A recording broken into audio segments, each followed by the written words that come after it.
A retro cut there, Thin Lizzy. Don't believe a word. On XFM 104.9. I'm Ricky Gervais, with me Steve Merchant. Bubba-doo-boo. Who's that over there? It's Carly Pilk Boys. You alright, Carl? Oh, that's clever. How you doing? Yeah, I'm alright, yeah. Yeah, come on, up, bigga-bagga-doo. Up, yeah? Project. There's people out there wanting to, cheer up their Saturday afternoon. We're the boys for it, yeah? We're like quick fitters. Come on. Alright, Carl? Yeah. Come on! I'm alright, I'm up for it. That's it, this is the height of excitement. This is it, is it? That's This how is you you. sound when you're 100% This is you excited. off your head, is it? High on life. Christ. What did Suzanne say about you saying about a big ass? Go on. She heard about it. Should we recap Yeah. what happened last week? Well, the week before, he said that, her haircut looked like Dave Hill from Slade. She didn't like that. So, next week I said, she was a bit grumpy, he went, yeah, I didn't mention her fat ass. Still thinking that she would never hear about this. Yeah. What happened when you went home? She heard about that off her mate, Yeah. and we sorted it out. Didn't have to buy her anything. I just sort of said, come on, you know what the show's about and that. Stop moaning. Right. That was alright until about Thursday, when I was reading about, do you know, like they say, there's like two worlds and that, and whatever I'm doing now here, there's another one of me doing the same. Yeah. But, Well, no, he's probably taking some time off. He's probably having a week off. yeah. But I was just talking about that, and she was saying, nah, that doesn't happen. And I sort of said, well, they definitely won't have a haircut like yours. Right? So And again. that sort of started the Yeah. argument again. It's almost like you haven't learnt your lesson. Also, it's like you're talking about it again on air almost, in a way, so our mates could hear again. It's Well, very short Sure, learning do it again curve. now, sure, You do know, it again. you know, Carl, if there was if I cut a hole in a box and you knew there was an orange in there, right, and you put your hand in, would you be stuck there trying to get that orange out, do you think? Or would you just like let it go and sort of tip it upside down to get it out? what do you mean? I think that answers your question. Is that a cardboard box on your hand?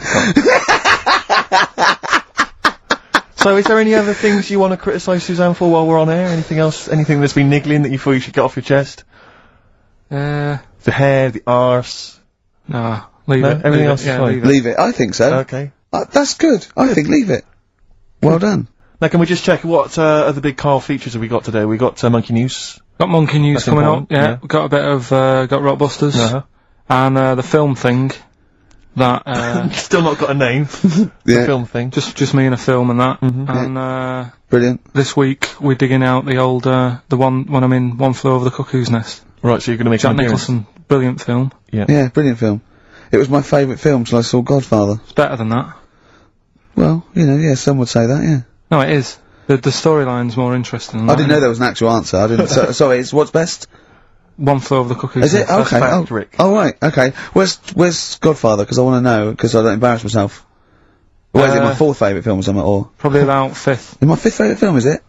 Brilliant. Talking of lists. I suppose I like Kez and the Elephant Man. Do I? Do you? Lists, Rick. I don't know if you saw in the paper. I think it's on TV this evening. It's as voted for by viewers of VH1, Yeah. the music channel, Yeah. and they've basically come up with a list of the greatest pop culture icons ever. There's 100. in Where's total. Elvis? So Elvis, for instance, is number 3.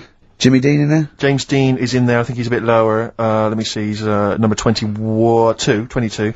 We got David Beckham at number 1. Oh wow. Okay. Well then, so Robbie Williams is in there. So it's British bias. Yeah, Robbie Williams is number 9. He's just below ABBA.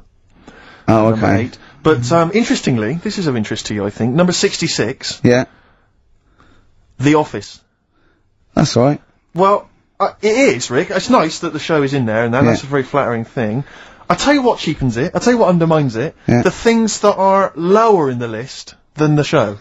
Oh God. So we've beaten. Well, on. give me a little test. Yeah. Higher or lower? Do you think this is higher, near the top of most important pop culture icons, or lower than ours? Okay, I'm going to give you Superman. Well. International, been around since the 30s, one of the biggest icons on the planet. I'll say higher. Lower. But, yeah. Ludicrous. Okay. Do you think higher So- or lower? Neil Armstrong, the first man on the moon. This guy's been to the moon. Well, I'd say lower then. Lower. Yeah. Yeah. Yeah, but is that saying the people behind the rocket or just him? Because he just sat in it, didn't he? He just sat there, he didn't do anything. No, but it's the what icon. he's symbolic of. It's not how much work went into it. Alright. A few others. What about things like Coca-Cola? Oh no, they don't really count. It tends to be. So it's not. They don't feature. I mean, Mickey Mouse is in there. What do you reckon? Tom Cruise, higher or lower? Tom Cruise is the #1 box office movie star in the world.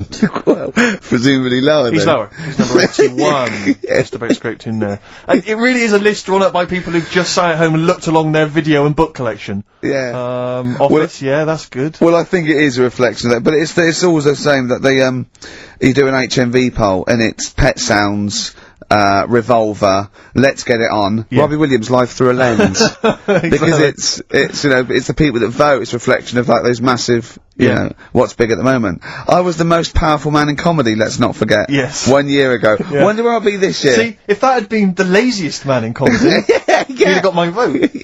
Interestingly, though, at number 26, Karl Pilkington. Oh, imagine. Oh.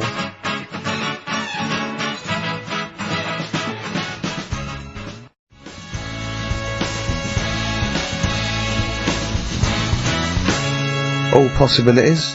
Badly Drawn Boy on XFM 104.9. I'm Ricky Gervais, with me Steve Merchant and little Carly Pilkington. Rick, Susie's emailed. Yeah. She wonders if you could give a massive hello to Hannah and Charlotte and all in the sixth form at Cobthall School. Yeah. She told them to listen. Would you give them a massive hello? shout out, yeah, no, massive. respect, man. Where are they from? I don't know, I can't quite pronounce it. Cobthall School? Cobthall Massive. Yeah. They're probably Cobthall known Massive, as. Yeah. So good luck to Suze and Hans and Charles. When did we start doing dedications? Because I've always felt that's just something that's lacking on the show. Interaction with the audience, you know? Interesting only to the one person whose name is mentioned. Of course. But that's how proper DJs fill out their time. They don't talk about monkeys and, you know, and all that kind of drivel. Oh. Do you think monkeys are drivel, Carl? Well, we'll still be doing a bit of monkey news. It doesn't matter how much you have a pop at it. It's coming up in a bit. Yeah. Got some good stuff this week. I know it's been a bit dull. Yeah. Last 2 weeks. Well, no, it's not been dull. It's been totally untrue. As ever. Bordering on the impossible. I mean, monkey dating, saying, what tree are we meeting in? You believe that sort of drivel. So, I mean, oh, God. Jonathan Ross told a story about a chimpanzee once. It was about, but it was about how it escaped from the zoo, and it jumped on a bus. Right. Okay. Interesting. Funny. I right? did that one. But is there possibility in that one being true? I did that one. I think you said something like he drove the bus, or he was conducting it, or I think fares. you said he took it to Spain. Do you see the difference? It's that little stretch of credibility that means it's all shite. How is Jonathan Ross? Alright? Is he? I wondered how long it would take before his name popped up. How is he? How is the old man? Looking forward to his birthday Monday? Oh dear. Yeah. I don't know if any of the listeners saw Ricky on Jonathan Ross's TV show last night. Yeah. What? I mean, man alive. What? Well, that's not an interview. How is that an interview? What? It's not, he wasn't interviewing you, he's like two pals just having a laugh. And if we it was like it was a family do, and you just happened to film it and stick it on the telly. My friend made a good point, it was like any minute his kids were gonna pop out, sit on that sofa next to you and go, oh, Uncle Ricky, do the little dance.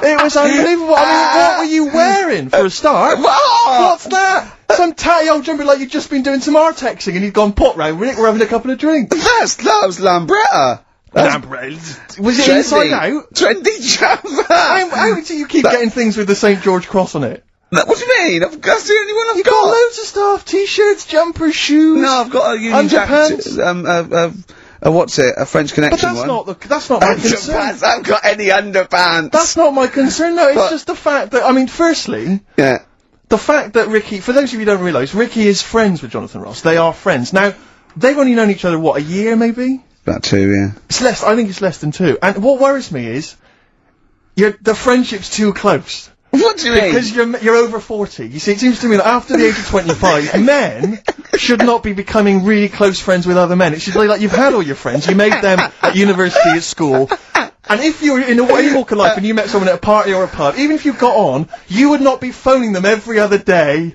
Like going to an awards what are you wearing, Jonathan? I've heard this conversation. What are you wearing? I think I might wear this. Is it too formal? Is that going to be too formal? It's not true. It is. That's You're not always true. on the phone to him. You're always chatting. I'm just going to pop around. Oh, I'm just going to play some tennis. Yeah, we play tennis. Always hanging out with the guy, and it's to me it's unhealthy. And this, it's just bled over now onto TV. Hold on, so, one minute, one minute. Whoa. So you're there. It's like I'll tell you what it reminded me of: Des O'Connor and Jethro coming on to plug his live video. Or Tarvey and Kenny Lynch. And then at the end of the interview, after they've been, mutually backslapping, he gave you a pet. Jonathan Ross gave you a cat as a replacement for your cat which died. Yeah. Now, to me, that's an inappropriate gift. Why? It's a lovely gift. You should be. I don't think people should be giving pets as gifts. Do you know what I've got in there for Imagine his turning birthday? up to a wedding with I just bought you a cat. Oh, do you know what I've got him for his birthday? I hope he's not saying it. I've got him as child. Well, you may as well, I've got because him that's what it's like. A cat to me. I've got a small Rwandan A child. cat to me is like, I bought you this small child. I was going to sponsor him, but I got a bit of cash, I've flown him over. It's too intimate, it's too much responsibility. Do you know what I think, Carl? Go on. I think Steve's a bit jealous. I'll tell you, I've got good reason to be jealous. What? I've got good reason to be jealous, I just remembered this. Your birthday, Yeah. Jonathan Ross was there. Karl Pilkington was there. Yeah. I don't remember being invited. I don't remember being invited. Was I there, Carl? You were there, I don't remember being Yeah, there. but you're with him all day and that. Right, So- okay, well, yeah, but he sees you a lot. I mean, Jonathan, he's round his house every other day playing tennis, and who else knows what, swimming together and sat in his jacuzzi, cracking wise. What happened there? What happened there? Oh, we've got to the bottom of it. Play a The record. villa that we went to afterwards Yeah. could only It sleep may as six. well have been. How is the cat, alright? Yeah, What have you named it? Jonathan? Ollie.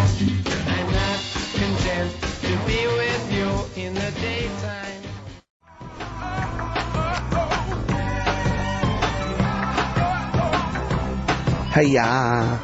Outcast, XFM, 104.9, Ricky Gervais, Steve Merchant, Karl Pilkington. It's that time, isn't it?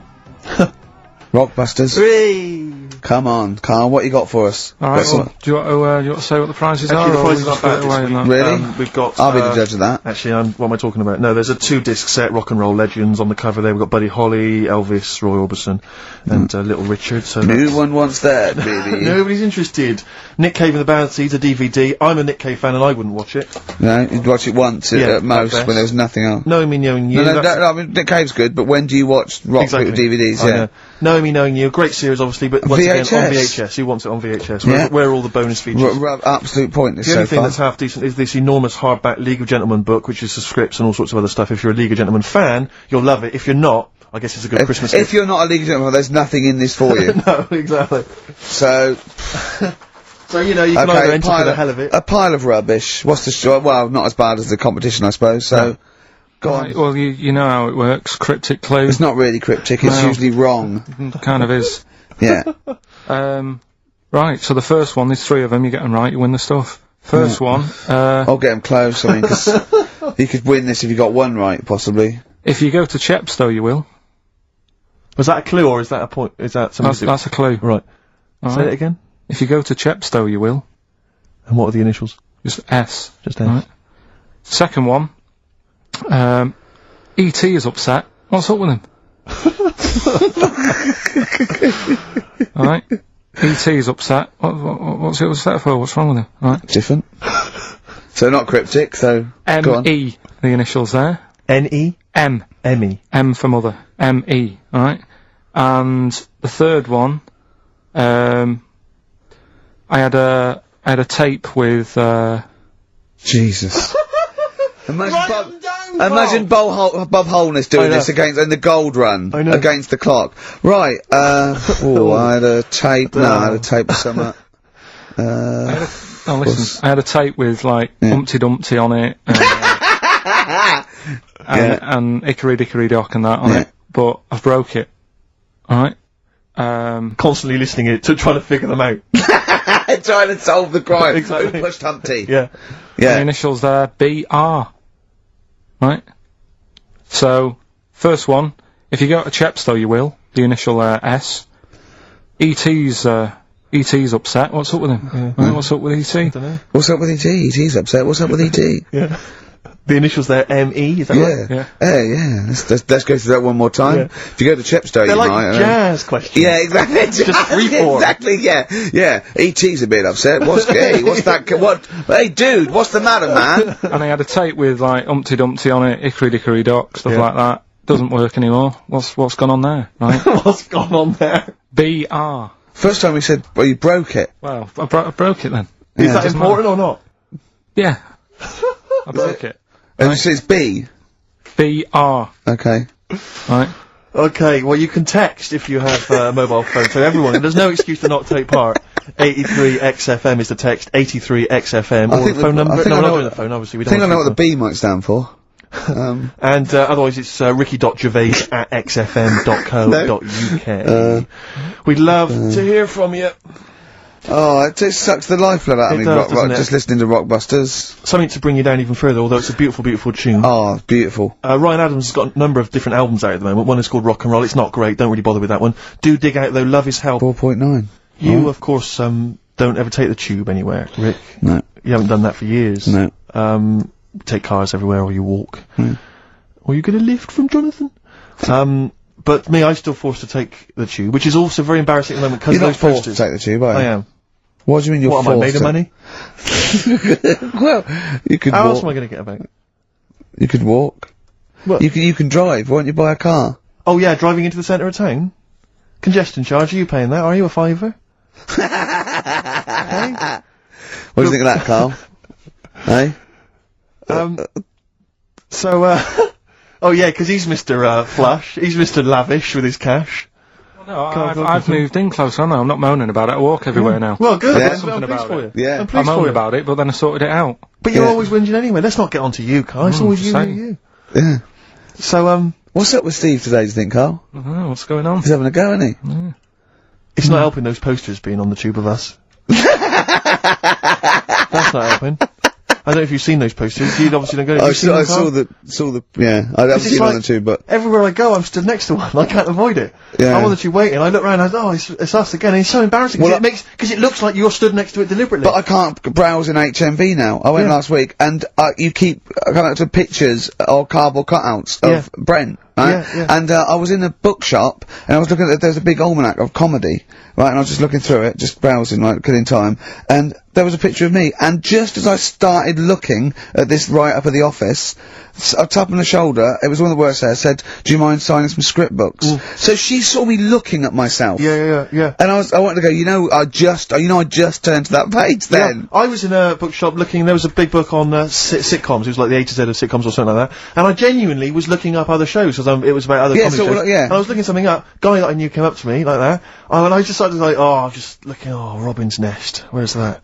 Birds of a Feather, I just got because it's like, I'm interested in comedy before the fact I got in comedy, so I will buy a book on comedy. Exactly, yeah. But on the tube, it's really awkward because it's like, it's everywhere I walk, they're kind of round the corner, so you don't sort of expect them. And then I'm sort of running now from kind of corridor to corridor, pillar to pillar, to avoid being stood next to this picture, in case I look like someone who stands next to this picture, trying to get recognised. Imagine that!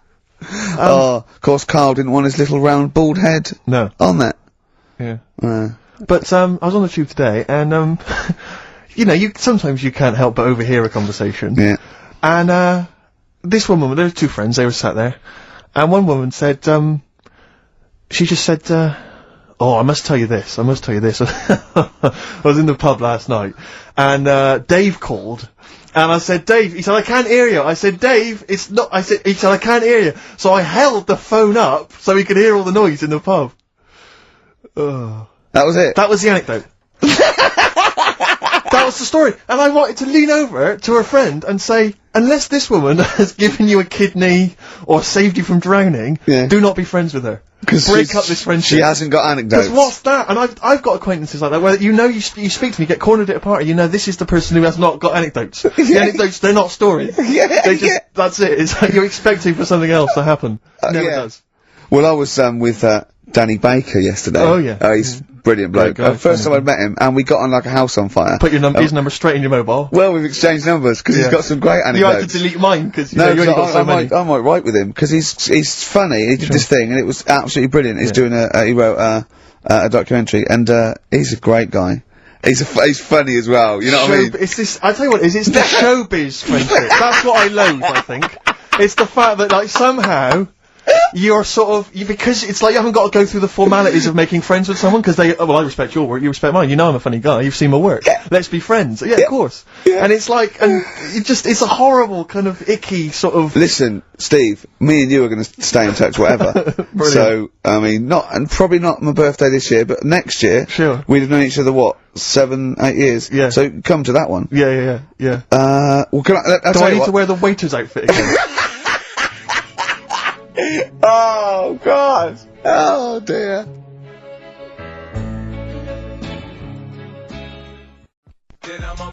Listen, Oh, he's perked up. Yeah. Oh, he's back in the area. Well, you got something to no, say? I was kept quiet in the first hour. I'll let you get on with it now. What you got to say? Is it just have a guess? Is it about monkeys, Chinese people, or little gay fellas? It's about little gay fellas. Is it? Of course it is. Go on. Yeah, but not because I like Sorry, I'm taking just a mick making in a that. tally. Let me just note that down. Yeah. No, but it fascinates me, doesn't it? All stuff like that. That's a bit sort of different. Yeah. Yeah. And that. What, You were showing me. like monkeys and Chinese people? Well, and that thing you were showing me before, the half woman. No, you weren't impressed with that. Well, no. You know that woman that's got two pieces of genetic makeup in her, where it was two separate sperms and two separate eggs, fused, and she came out as sort of a normal person, but she had this residue of genetic material, and so she's had two children that aren't genetically the same as her. Yeah. Right? And they showed it in the paper by doing her half white and half black to show the two different, you know what I mean, just for, he went, does she look like that? I said, of course not. He went, not interested then. Of course. Yeah. He said, how could I tell? Not interested in that at all. Yeah. If I'd have said she'd given birth to a monkey, fascinated, Yeah. straight away. Well, anyway. Go on. But that's what I'm saying. I'm just interested in weird stuff, right? Yeah. So am I. That's why you're on the show. Talking about little gay fellas and that. Yeah. Northern Line, the underground tube thing. Not Train. the boy band. Right. Apparently, on a Saturday night, late, I don't know what that is, what time late is in the sort of gay community, as we've discussed before. Yeah. But apparently, the last carriage on the Northern Line, they all get in there. What do you mean they all get in there? They sort of take over the last carriage of the Northern Line on a Saturday night. Right. And it's like the gay carriage. Right. And what exactly do? They just travel about on the Northern Line? No, just have a chat and that, and like, just, Stick on the communards. How do you know? Someone tell me. See, this, I mean, I'm glad you've informed me, because it wouldn't bother me, but I feel I should be told about these things, because I'm likely to stumble onto that carriage by mistake, and it's not that it'd be a problem, it's just I might feel a little uncomfortable if there's a lot of people in, you know, the black, the black leather gear and the moustaches, the hats. I mean, to be quite honest, they'd be annoyed. Of course. Because they'd be expecting something a little bit, you know. What do you mean? Well. They're good looking, most of them. Sure. No, they are good looking fellas though, aren't they? What do you mean? What do you mean? They're just a lot of the gay, you know, they look after themselves and that and look good. Keep themselves. Some of them work out, yeah. You see, this is the problem I have, because there's a lot of areas in London and elsewhere in the country where there's a sort of, you know, it's a gay thing, you know, it's a gay public toilet, or I don't mean it's gay public, it's not like a legal thing. It means a cottage. But it's a cottage or whatever. I mean, I remember being, in Bristol once doing some... If you're confused when I said it's a cottage, that's a term for where gay people go in toilets to sort of meet and greet each other. Well, shake hands. I was at the public library in Bristol once doing some studies from a sixth form, and I think the toilet was closed in the library, and I was dying for the toilet, and I popped out and there was a public toilet behind the library. I thought, I can't believe my luck. Dashed down there, it was about 6-ish in the evening, I was working late, I was studying hard. I went in there, and I swear to God, I saw two fellas. With the... Is that unusual? Or well, no, they were up to some hijinks. what they're sort of like... Do you know the thing that struck me? What? One of them had bright red underpants. What do you mean? They were actually doing, you know, they were having some kind of, you know, they were having relations. They weren't even in a cubicle, they were out in the... Where were the underpants? Around his ankles. No! Yes, I swear to God, I'm not going to make this up. What old were you? I don't know, like, how old you are in the sixth form? 16 or whatever, 17? Yeah, and what did you do? Well, I actually you just joined in? What else did you do? You might as well. I actually swore, I said, oh, F me. And then I went, oh, no, thank you. No, I did, I swear to God. I did. I went, oh, it's me. No, don't, because I was panicked and I ran out. And as I was walking out, a guy was coming in. I went, oh, hang on, mate. And then I thought I better not tell him. I'll let him find out for himself. He might be going in there to join in. He might have got a call. Come down. We're going crazy on each other's ass. Come down. It's conspiracy of Bristol. But what conspiracy. What annoyed me my was, lover. Want a bit of car? what angered me, Rick, was the fact that I wasn't notified, that there was not, I didn't know there was no sign. And afterwards, I spoke to other people about it, and they said, oh, it's a famous gay home. But what annoys me is I feel that they should put an ad in the local press, a big paper, like once a week, like, you know, when they recall cars if they're damaged or there's a fault, or Currys might bring back stuff if they're sort of faulty goods, they say recall and we'll give you money back. What do you suggest? The gay community should put an advert in that just says, these are the hot spots, this is where you're likely to find us doing some stuff. If you're not gay and you might feel uncomfortable, avoid them. And just list them, or little pictures, or, you know, a map or something. Anything, because like the gay tube thing, I don't know. Fun. 1, 2, 3, railway cuttings. Well, not that. It's more of a sort of social awareness thing. Yeah. So people, you know, don't feel uncomfortable and... But they don't want it exactly to be like, sort of walking in under a neon sign. Why? It's legal. yeah, big arrows. Oh, as if. What do you mean? What's wrong with that? Because, well, it's actually a public place. I don't think cottaging is strictly legal. But they don't even have to specify what they're going to do. But some people, some of them aren't. I don't think it's probably seen gays, is it? Yeah, but it's not the people that go out and they say I'm gay and I like Barbara Streisand. It's presumably the sort of people that do that are people that either aren't quite out yet, or, do you know what I mean? Or they're doing having a quick one away to their wife and kids. Yeah. I don't know completely how it works, but I'm sure there probably isn't a place like, free bumming here tonight. No, there is kind of. What? Because I was walking home one night through Soho, right? Just 'cause that's the way I have to go, not 'cause you know what I mean? I wasn't going there on that, right? So I'm walking through, right? And, I was handed like a card, which was like a gay event, right? Now that's a bit weird, isn't it? That straight away is presuming that because I'm there that time of night. Well, and you got a shaved head, and you sort of like, you know, you sort of like quite look after yourself, and you got some nice clothes. Yeah, but it's still and you look like a little bit rough, don't you? From Manchester, you look like a northern rent boy who comes down to stand outside McDonald's. But the card was rubbish, right? What do you mean? Had this fella on it, right? All sort of greased up and that. What would you look? Just having a look. What he'd handed me and that. Right. Just having a look. Picture of him, sort of sailor's hat on, tan body, like, just his arse out, like that. And, rubbish slogan, right? The best bum in W1. Is bum there a noun, or like a verb? What do you mean? Well, to bum. Is it like, get the best bum you've ever had? Or, he had the best bum? I think it's just I don't suppose you asked. No. I don't suppose you called the number to check. What do you mean exactly by this?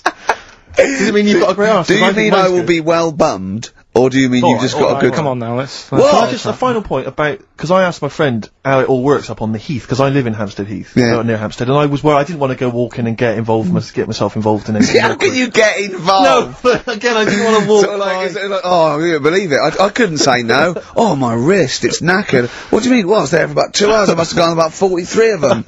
But, you know, I didn't like to say no, because they were so pleased to see me.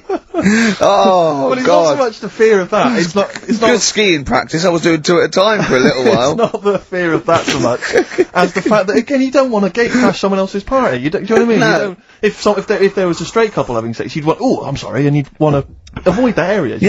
Of course. But I find, so someone told me how it works, and apparently you just go and, sit on a bench or something, and then a guy just sits on the bench, and they just look at each other. There's not really anything said, it's just a kind of nice evening or whatever. You know, I guess it's like 2 in the morning or whatever. And then they go off in the bushes and ding dong. But it's like, I don't know how that culture's developed. I love this programme. Why can't that be the case with women? That would be amazing. You just go out to the park at 1 in the morning, you just sit on a bench, you just... Be like a scene from Gigi. Exactly. He's just walking along with the perambulator. Yeah. Exactly. But that would be a joy if there was none of this formality. You've got to talk to them, buy them dinner. Oh, you're joking. Romance. Oh, no. Just this kind of informal thing. It'd be great. So what would you do then? You go up to a woman and go, come on. Yeah. Let's stop mucking around. We know why we're both sat on this bench. There's a nice There's a nice bush over there. Yeah. Let's have a bit. Yeah, and then she'd go, yeah, great, thanks, I'm killing some time before I, pop into town. Yeah. That'll be perfect, thanks. You make my weekend. So you're jealous of gays as well as me? In a sense. In a way. What do you think, Carl? Let's put a track on. Why? Are you getting scared now? You brought it up. Is it getting too close to the bone, so to speak?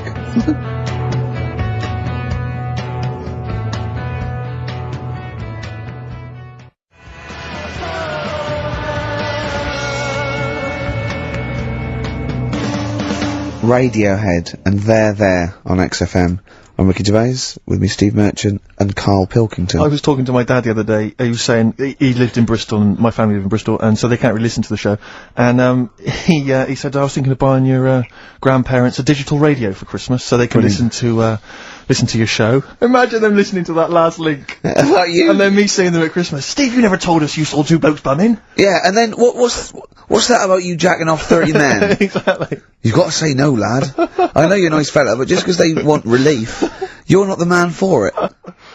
Oh dear. dear. You must be so proud. Yeah. Rockbusters. Yeah, they'd be loving this, right? 3 clues were, first one.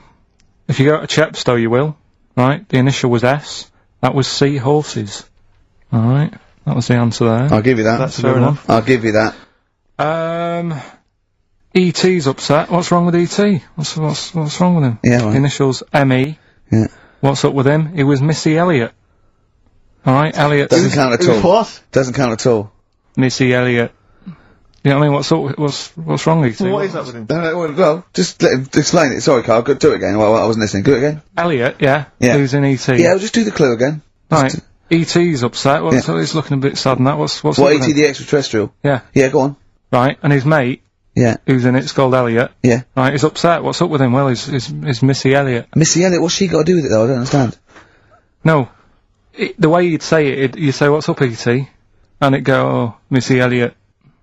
Why would he Missing- mention her? I don't understand. Was it a thing in the film? Missing. She wasn't even Oh, around. missing? Oh, Missing Elliott. Oh, no, Oh, that makes sense, Carl, but she's not called Missing Elliott. It's meant to be about rock Cryptic, stars, that's what I though, always isn't it? say. Missing Elliott, isn't it? So it's meant to be about rock stars, isn't it, though? It's just cryptic, though, isn't it? Cryptic clues and Oh, no, that's not cryptic. That's shit. You. Right, the third one. I had a tape, and it had, Humpty Dumpty on it, and I love when he says Humpty Dumpty. Yeah. Humpty Dumpty. Hickory Dickory Dock and that. Yeah. But the tapes, broke. Yeah. That was BR. Buster Rhymes. Say that again, I'm so sorry. Sorry, I don't understand. What do you mean? Who's the winner, Steve? No, it doesn't. No, do you mean busted? Buster. Well, it's kind of like that.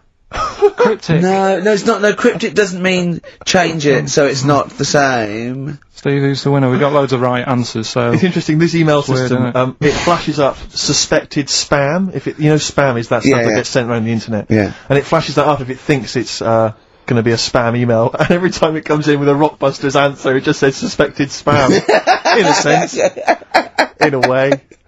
Let's give it to, Catherine Jakeways from, Hackney. She's got those answers. Rubbish. Absolute rubbish. You know, talking about, your parents listening, Carl, it was in Heat this week, and, they mentioned that he does this thing on Sky. What is it? It's this thing with Richard Bacon, some programme about watching telly, and you just talk about what you're watching, and that. And he was annoyed, because he said, because his parents are there, and so he's not doing it. He's not going to turn up, because he mentioned it in Heat. And so his parents might watch. Yeah. Why are you worried about that? I don't like 'em watching stuff, do I? I told you, it dates back to when I did Little Donkey at school. Sure. I don't want people watching me. What's that? Just renew us on Little Donkey? What happened? It was just, I was there to play the drums and that, in We Three Kings. I was loving it, I got a bit carried away. How old were you? About 13. Yeah. Right? Really? Probably. Yeah. About 10, about 10 probably, Yeah. Go on. 6. Between 6 and Where old were you? What school were you at? Okay, you were playing Little Donkey. Yeah. And, No. No, You but it was one of them schools where everyone sort of was in the same one. Do you know what I mean? Oh, a Manchester school. Yeah, just What the one do you classroom. mean? Well, it's like What, sweeping chimneys in the day and then 1 hour of learning. Yeah. What are you talking about? What school were you at? Was it infants, junior, or They secondary? didn't really do that. It was What one do way. What do you mean? You did that? They still have to abide by the laws of the land in Manchester. No, but it was a lot more like you had infants, but Yeah. you also had like the older lot. There's kids there who, when you're in the younger year and that, you'd see kids and you go, "Is that?" Talk English and use terms that people do when they're talking about schooling. I don't even want to talk about this. No, how old were you? What oh. I'm guessing maybe 6 or 7 or 8. So you went from 13 to 6? Yeah, but like I say, it's hard to remember because Imagine if you were giving evidence in a trial. Yeah. Yeah. How old were you? I don't know. Yeah. I mean, I don't know. I can't really narrow it down other than 7 years either way. You know, theoretically, Yeah. he could get called up for jury service. Right, you're on.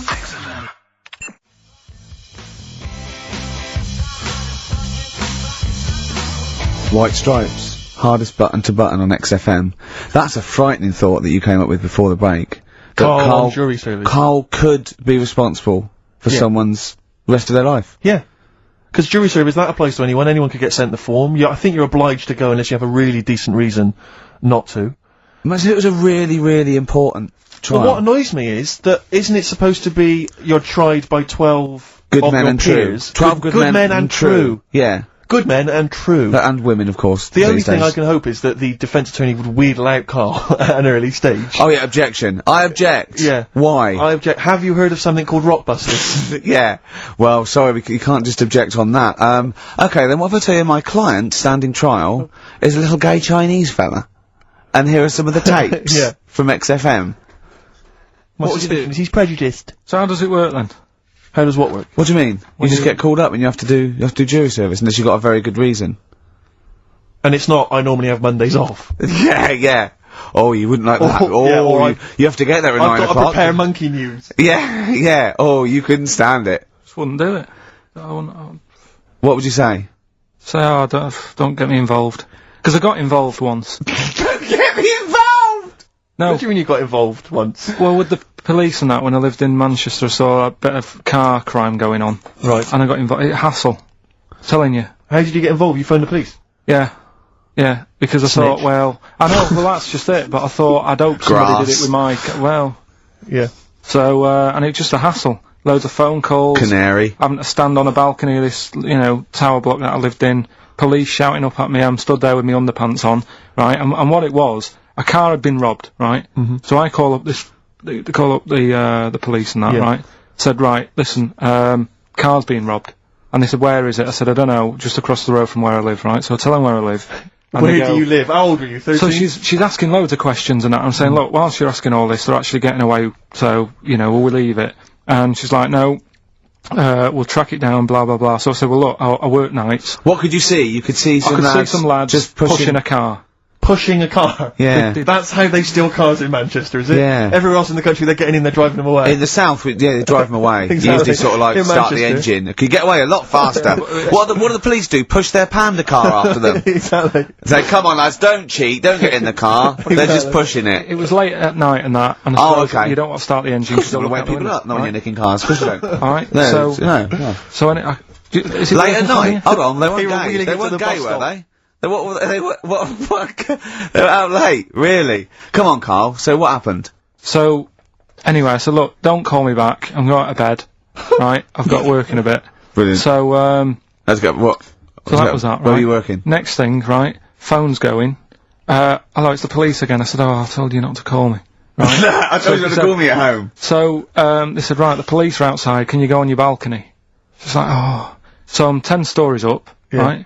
right? Stood on the balcony with like my underpants on. Yeah. Right?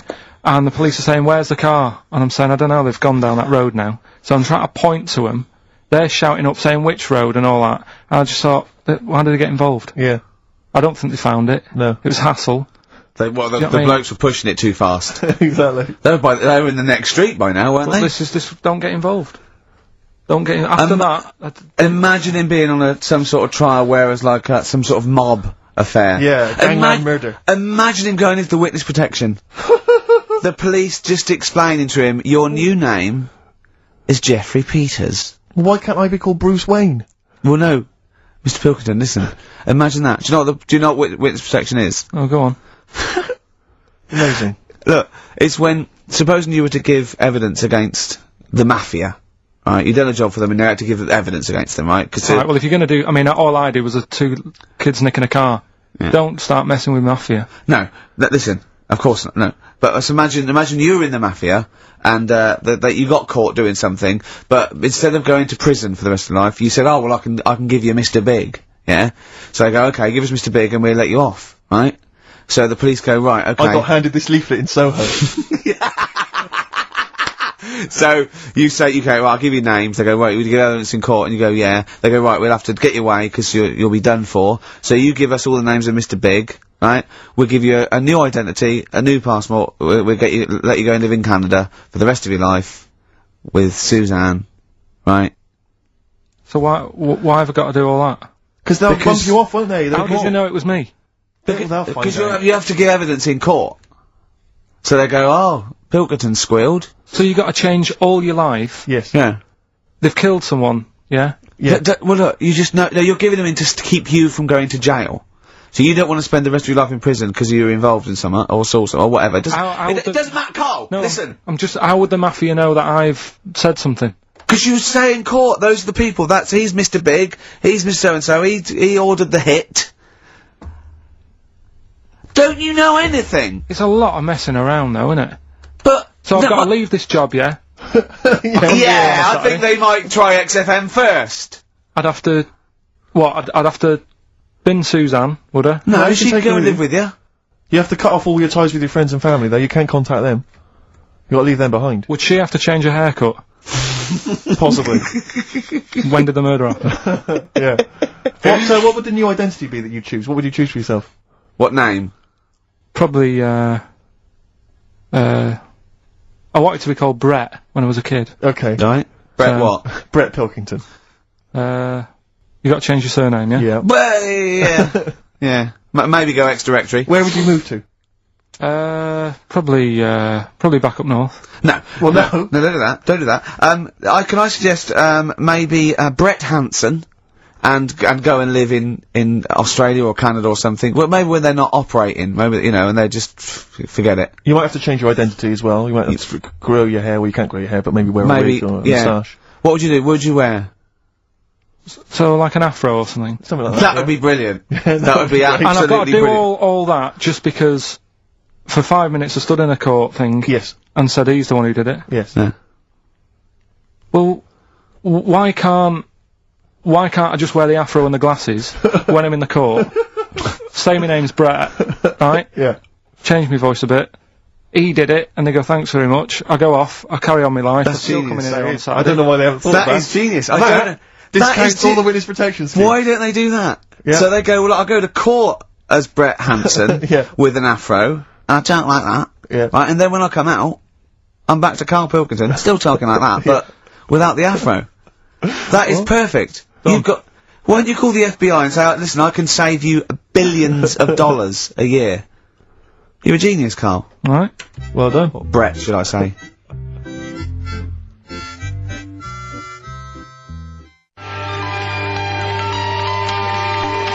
Don't Look Back into the Sun, Libertines on XFM. I'm excited, Steve.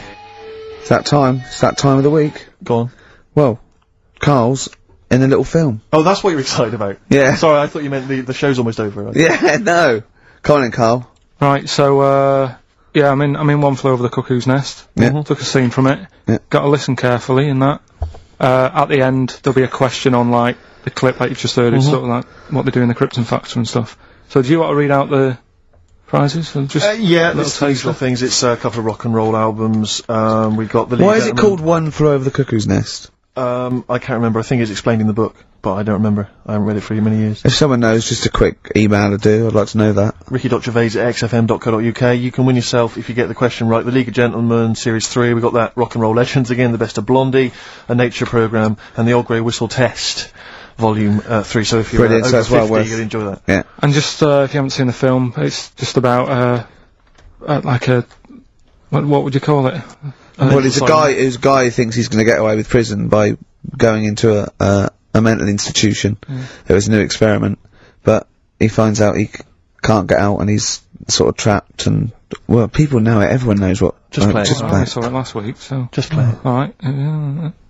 Well, you know, I've been observing you here now for the last 4 weeks, and I don't see any evidence of mental illness at all.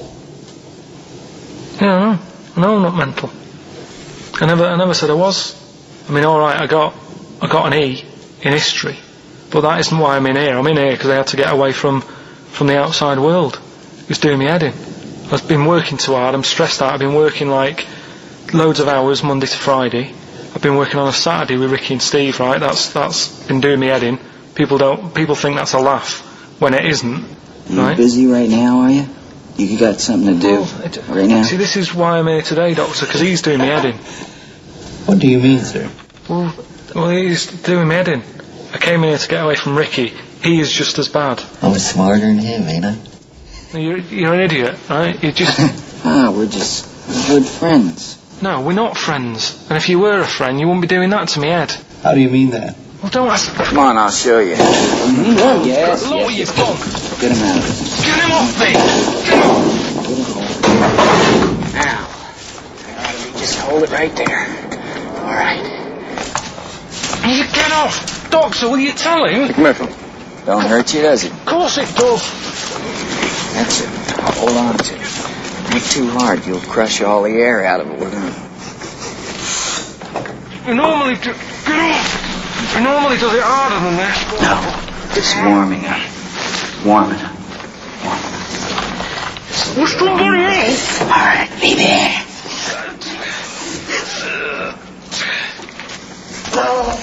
Get off! See what I mean, Doctor? That's what he's doing every day. The state of this. I don't know why you do it, because it's not as if you're going to crack it open. But I tried, didn't I? God damn it. At least I did that. I love it, the effort. Yeah. It's almost, I wonder if it's almost a strange premonition of the future. Yeah. You in some kind of home. Alright, well, What's the question? Little question then. What result did I get in history? Good. Right? Yeah, well, tricky one that. ricky.gervais@xfm.co.uk. Or text, will we take text? I can't really bother to check the texts. Alright then, email. Thanks for that, Rick. Sneezy. Yeah. Alright, I'll play, Pernice Brothers, yeah, it's a lovely tune from their album, what's it called? Yours, Mine and Ours. Blinded by the Stars. See me like a passion that took such a long.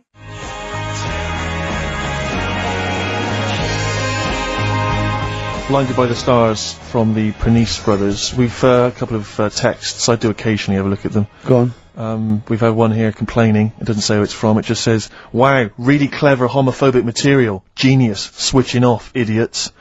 I don't know what they mean. It was not clever homophobic material. It was just homophobic. Well, what do they mean, though? But how is it homophobic? We weren't being anti-gay. We were saying we don't understand the gay world. And anything that's... We were querying and questioning it. Yeah, and Carl, see, this is what I mean. Carl gets us into trouble. I can't go through Chinatown anymore.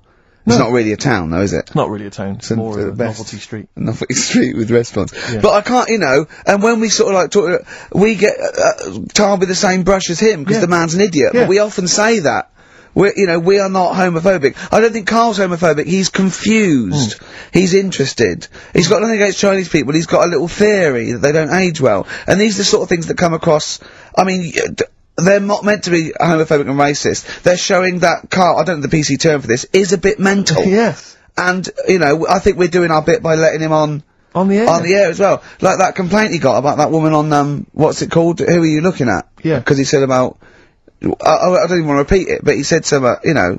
Yeah, but I never meant to upset anyone with that. No, I know you didn't. No, I know you didn't, no. But, I mean, it's on a website now, and, you know, to be fair, she does say it was Carl that said it, and, you know, we were the idiot presenters that let him on air. But, it's like, Carl is bad for our reputation. Yes. Do you know what I mean? It's funny to be in a room with him, but then I want to sort of shake it off. Yeah. And I don't know what to do about Guilty it. by association. I know. What have you got to say for yourself, Carl, for some of the stuff you come out with? What have you got to say? I mean, I know the answer. It's absolutely from the heart and genuine ignorance. and confusion and interest. You haven't got a malicious bone in your body. Well. Towards me, yes, but yeah, other people. But again, he's just honest with you. He says... Well, don't repeat what he says. No, don't repeat it, just leave it. But it's not as bad as some other things, but he says, remember you just say that when you first met him, he looked a bit odd, but you got used to it. Yeah. No, that's from the heart. I said, that's like him sort of like being honest and nice, but he doesn't know what that... And we can take it, of course. Well. What have you got to say for yourself? I haven't got anything to say, really. I mean, there's been other weird stuff going on in the week and that. Go on. No, I might as well talk about it next week, because we're wrapping up. All I'm saying is I talk about what's gone on. Yeah. Have we got monkey news? Have we left monkey news behind? Monkey news! Come on! What happened? You can't offend monkeys! I'll tell you what is annoying. What? Steve's told me about a film that is about a monkey going off with a woman. The Charlotte Rampling thing where she... It's a film called Max Mon Amour. Yeah, she has an affair with a monkey. Go on. Yeah. Oh, what happened? You wouldn't like it. We can't go into You wouldn't like it. You wouldn't like it. It's not like, it's weird and you wouldn't, Carl, it's not like a nature program where he wears a bowler hat and can talk. Okay? The nature programs that you seem to see. Yes, I'm trying to think, I haven't seen that one. No! Yeah. Come on, do monkey news. Well, monkey news this week. Play the jingle. Oh, chimpanzee that monkey news, Right, it's about this monkey that was knocking about in the 1950s. Right. It was known in the sort of LA area. Right. And apparently, again, I haven't really checked all this out, I've just picked up bits that look interesting. Yeah. Wore a golden mask, and like a cape and a leopard skin belt and stuff, right? So people didn't know that he was a monkey. Of course they didn't know, yeah. They thought he was this bloke who's going around and he was helping out crime situations and stuff. Right, you're an idiot. So, this disguise, that you see a 3'6" bloke with arms the length of his body. No, but that's the funny thing, right? They sort of thought, it's a bit odd, you know, he's stocky, yet extremely flexible. Yeah, and hairy, because he only wore a white mask and a belt. And a distinctive jawline and stuff. And then, right. Apparently, like, he used to sort of get to his... Nothing we say gets through, does it? You've decided you can picture this monkey going around solving crimes, and it's... telling you. Let him finish the story. Time's running out. So it sort of get to its crime by, like, swinging from the trees and stuff. Of course it would, right? yeah. Well, people just thought it's a normal fella. Of course. Then what happened was... This is the bit that's going to annoy me, isn't it? He helped some fellas out, like, you know, and for a reward... They were like, do you want some money? You know, you've helped save our lives during a crime and stuff. Do you want some money in that? And he just went straight for the shopping bags, got a couple of bananas and apples, right? And as he was bent down, looking into the bag, getting the bananas and apples, they pulled his mask off. Little monkey. So he wasn't allowed to work for the police anymore? It ended there. Sure. Weird, isn't it?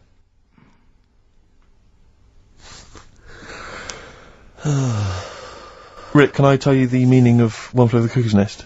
Yeah. Can we never speak of monkey news again? Yeah. It comes apparently from an American children's nursery rhyme. 1, 2, 3, 4, 5, 6, 7. All good children go to heaven. Some fly east, some fly west. Some fly over the cuckoo's nest. Brilliant. Now thanks to Ian for emailing that in. Shall I give someone the prizes? Yeah.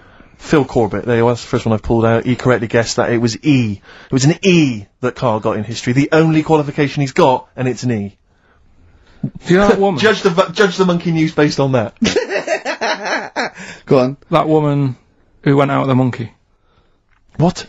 It's a film. It's a film. It was Charlotte Rampling. In the film. I don't know who played the monkey. Did she have any kids? What, with the monkey? In the film? Yeah, I'm just thinking if I'm gonna get it out and stuff. No. Oh. Why? Oh, 'cause that would have been interesting. Well, no, it's just that the problem there is the kids would always look more like the dad.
Well, we're here to stay, aren't we, Steve? True enough. Well, for another 4 weeks anyway, then we're off. Then 4 more shows. Then have to order a new DJ.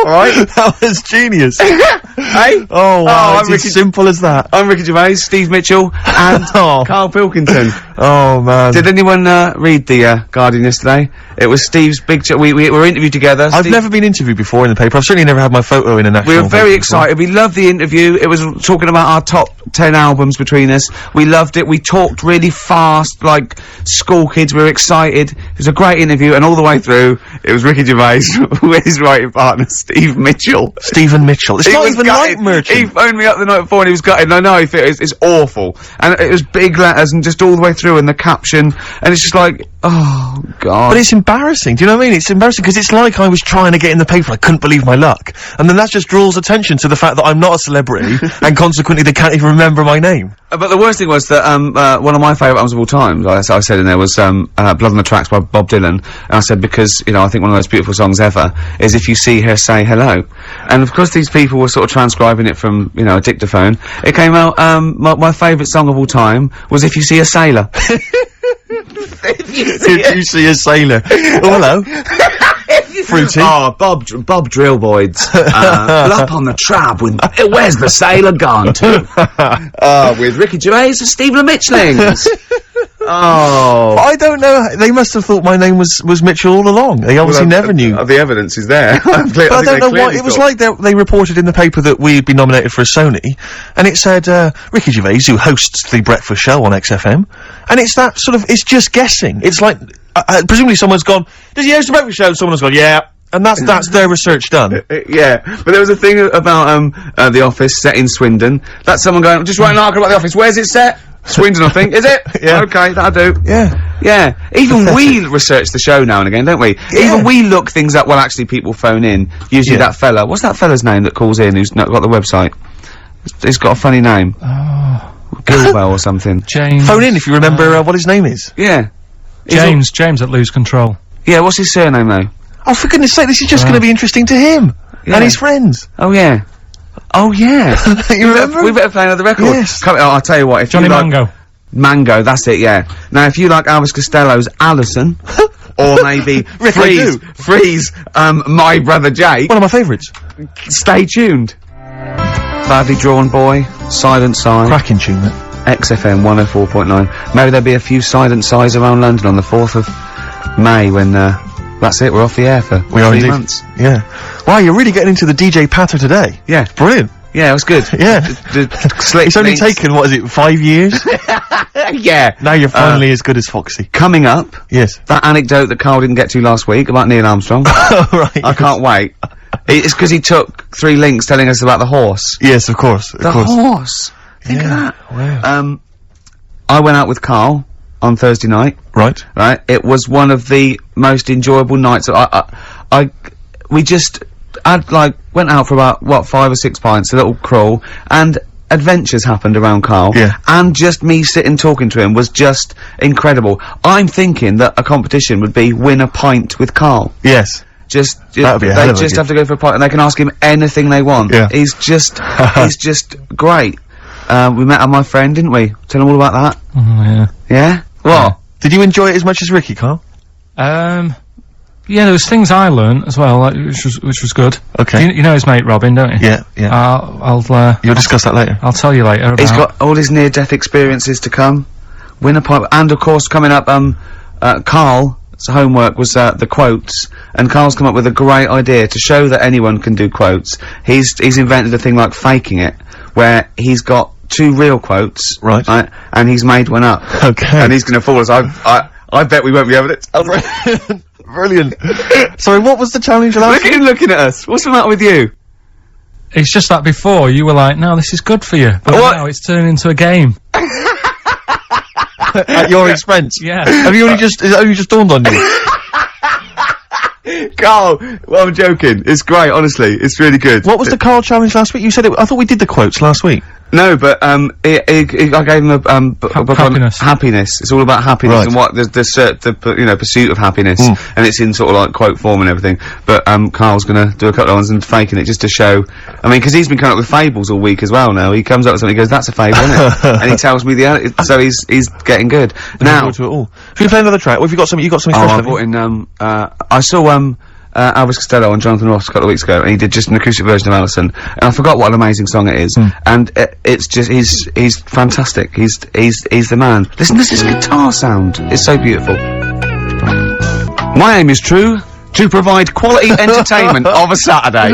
That was Elvis Costello and his attractions, and Alison on XFM 104.9, I'm Ricky Gervais. Steve Mitchell here, and Karl Pilkington. Oh, isn't it? It's going alright, it's going alright. I, obviously been doing some acting, as you know, I mentioned it last week, doing this sort of comedy pilot. This week, Karl, you're gonna be loving this. I've been doing stunts. I swear to God, I've been doing my own stunts with the guy that once made Christopher Reeve fly as Superman, right? And I was doing stunts. I had to do a thing where my character has to commit suicide. Don't think we didn't bring that up. Were you anywhere near that horse? No? Fine, let's carry on. And, my character has to commit suicide, and he has to sort of, leap off a building. So the first shot. That's something for comedy. Well, we were up on a roof, and obviously they had the crash mats and stuff, and I had to kind of leap off, and land on the mats and stuff. And obviously I was petrified the whole time because I was wearing my glasses. Petrified that they might get broken. So I was like not really doing it properly, and kind of leaping like what, you know, people when they can't dive into a swimming pool, and so they put that one foot out first to sort of break their fall. Was it you that told me that you could never get into fights? No, I can never get into fights or go in a mosh pit because of my glasses. I've missed out in life because I can't, because if I was in a fight and I say, come on then, you are, you know, and I was in a pub or something, they just have to whiff off my glasses, just knock them off, I'm done for. I got nothing. Really short-sighted, are you? Yeah, but anything's an advantage in a fight, isn't it? And the fact that they're just a blur is bound to hamper my otherwise brilliant, you know, ninja skills. So yeah, I've never got into a fight, never been in a fight at all, I've never, as I say, been in the mosh pit. On the wire. So this was making me sort of a bit worried, and anyway, so then I think, well fine, I've done my stunt, and I did it, and everyone clapped, they were pleased with it, and the guy who said I was very good. So then they drive us to the next location, right, I'm thinking I've done my stunts now. There's a crane, I think, what's going on here? Now they need to shoot me, like, I've already done the stunt where I've sort of leapt off the building, now they've got to actually see me falling, right? So I have to get strapped in with this huge belt, and they clip wires onto me, and they hoist me about 30-40 foot into the air, on this wire, and I have to, and then they drop me at great speed, and I have to scream and shout. You know, it was partly acting. And, glasses on? Glasses, by this time I'd managed to get some wire fixed to my glasses so they wouldn't come off my head. I assured they were stunt glasses. They were doing their own stunts. Exactly. Yeah, okay. So they hoist me into there on this thing. They do a couple of sort of demo versions, you know, and just gradually ease me up higher and higher so I kind of become acclimatized to it. And, they get me about 30 feet up, and they got these huge crash mats, like those great big ones you always see because stunt people have. And they set up the camera and stuff down below, and while I'm up in the air dangling there, they remove those crash mats, and they replace them with those really thin ones that you always see, like, teenage gymnasts using on Blue Peter. Do you know what I mean? The really thin ones they used to have at school, right? And I'm looking down at this, and I'm thinking, now, they may as well have shouted up, if you fall, you're done for, but we might be able to protect the equipment. Do you know what I mean? It was so rubbish. But you weren't going to land on the floor, presumably?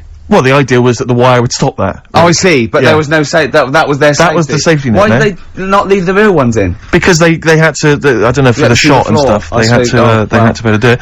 But anyway, what was particularly joyful is one of the other actors pointed this out, right? This is the, this is the health and safety statement from the stunt guys, right? And they obviously have to write up this health and safety statement about how they do it. And it says, we confirm that we have proper safety policies, procedures to comply with the Health and Safety Act 1974, and that we will not do anything which compromises the health, safety and welfare of your production crew, actors or members of the public. If the above situation changes, we'll advise you immediately. I mean, if they think that maybe they do want to hurt members of the public, look at that fat one over there, just try and hit her and bring him down. Don't worry about that one. Don't worry. She can take it. She can take it. But, so that reassured me, obviously, and, now my whole body's racked with pain. Limbs, arms, head, neck. Unbelievable. Well, is the shot worth having? Probably not. You'll wish you know what the cameraman whispered to me? The cameraman whispered to me, he'd probably never use it. Yeah, Steve, you'll wish you hadn't told that wimpy tale when you hear just three random tales of near-death experiences that Karl told me. Right. Coming up. I mean, Honestly. Really? At least you had stunt people and crash mats. Yeah. And you got paid. Yeah. The things that he got up to, just through stupidity, Well, will put you just, what? What one of them wasn't through stupidity? cakes. I'm already excited. The cake one? Yeah. Which one's that? Sorry, you had a near-death experience involving a Hold cake. on, I've got 3. I've got the paper round, the nicking slate, and the Mr. Freeze. What's the cake one? Yeah, I suppose. Look at the cream cake. Oh! Yeah. Right, Play now a you're record. talking in riddles. Play Can a we have these record. next? Yeah, play a record. Cooper Temple Claws. Who needs enemies? Good question, lads. Nobody. This is XFM 104.9. I'm Ricky Gervais. Oh, they should print a little book of those. They're great. Oh, how you can relate any song or artist to anything else. Easy. Joyful. Easy. Well, yeah, so, me and Karl went out, for a beer, and it was great, wasn't it? Yeah, enjoy We started off, and you met my mate, Robin, didn't you? Yeah. And, some of the stories. Do you want to tell Steve some things about Robin that you Robin. learned? Do you know him well? Yes. Well, do you know about his worm problem as a kid? Go on. Right. He, what I can remember is he had worms as a kid. Not sure how you get him, he never answered me, he was getting a bit touchy about it. Right. This is like the second time I met him. I think he was a bit annoyed that Ricky told me about his problem. What Yes. now straight away, you not being there, instinctively, what do you think went on with this story about worms? My suspicion Yeah. is rather like when you told a group of people that Robin had once suckled milk from a cow's udder. Yeah. He told me that. Yeah, did he mention that as well? Yeah. Yeah. My suspicion is that, like the cow story, the worm story is not true. But And why, Robin- why would he get so sort of uppity about it? Well, Because imagine it's if not true. imagine if that wasn't the first time he'd done it. Imagine if he did that every single time he was with somebody for the first time and Robin was just met them. He will tell that story to anyone. But they do say there's no smoke without fire. Oh, Robin! I also told him. That's a fable. I also told him that the way Robin cured these worms Yep. was because the doctor told his mother, right, to hold a piece of ham or cheese near Robin's anus so the worms would come out for the food, and he believed it. I'll tell you why, though. I said to Robin used to sit on spam to try and get the worms out, and he believed it. But Steve, right, do you remember that story about 3 or 4 years ago where there was some bloke in the army, he went away to somewhere, Vietnam or whatever, he was messing about in the woods, Shouldn't he have been fighting? whatever, Yeah. right, and he walked through some lake, and I think he'd cut his toe or something on something, and some worm of some sort crawled in the gash, Yeah. and it was in his body, and the doctor said, we've got to get this out of your body. So what they did was, they said, right, the thinnest part or something of your body that things can crawl through is on the top of your head. So they wrapped Where some the bacon. skull is. So they wrapped some bacon. No, they didn't! They did. Ah! That's Oh, that right. thing. So Everyone. he's gone in by the toe. So what we do is, I'll tell you what, that worm's probably heading straight for the head. We'll put a bit of bacon on it. The thinnest part of the body is the skull. Of course it's not the thinnest part of the body. It's where your brain case is, isn't it? It's the skull. There was a reason for it, and it was like they stuck some bacon on his head. And As ever, the vital piece of information, i.e. the reason, Carl seems to have forgotten. because the worm was in his body, and they said everyone likes to smell of bacon. Including even worms. a worm. Again.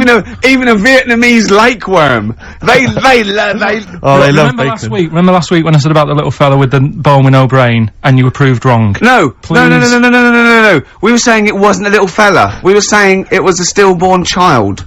It wasn't a little You're fella. changing it now. You weren't having any of it last Right, week. hang on a minute. I'm getting confused. There was a Vietnamese snake that went inside of a No, soldier. where? A little like maggot or some sort that you have to get out of your body because it causes problems. Yes, and so in order to get it out of the He runs body, amok. they strapped bacon to his head. Yeah. That is great. This doctor. And did that work? I think so. They had a picture of him smiling. Oh God! What, the worm or the bloke? The bloke. Oh dear. Honestly, I hope someone knows the story. Right. It was about 3 years ago, I reckon. Okay. And, yeah, it did work. GI bacon. So this is why when So what the worm burrowed out of his head to get the bacon. get to the bacon. Right.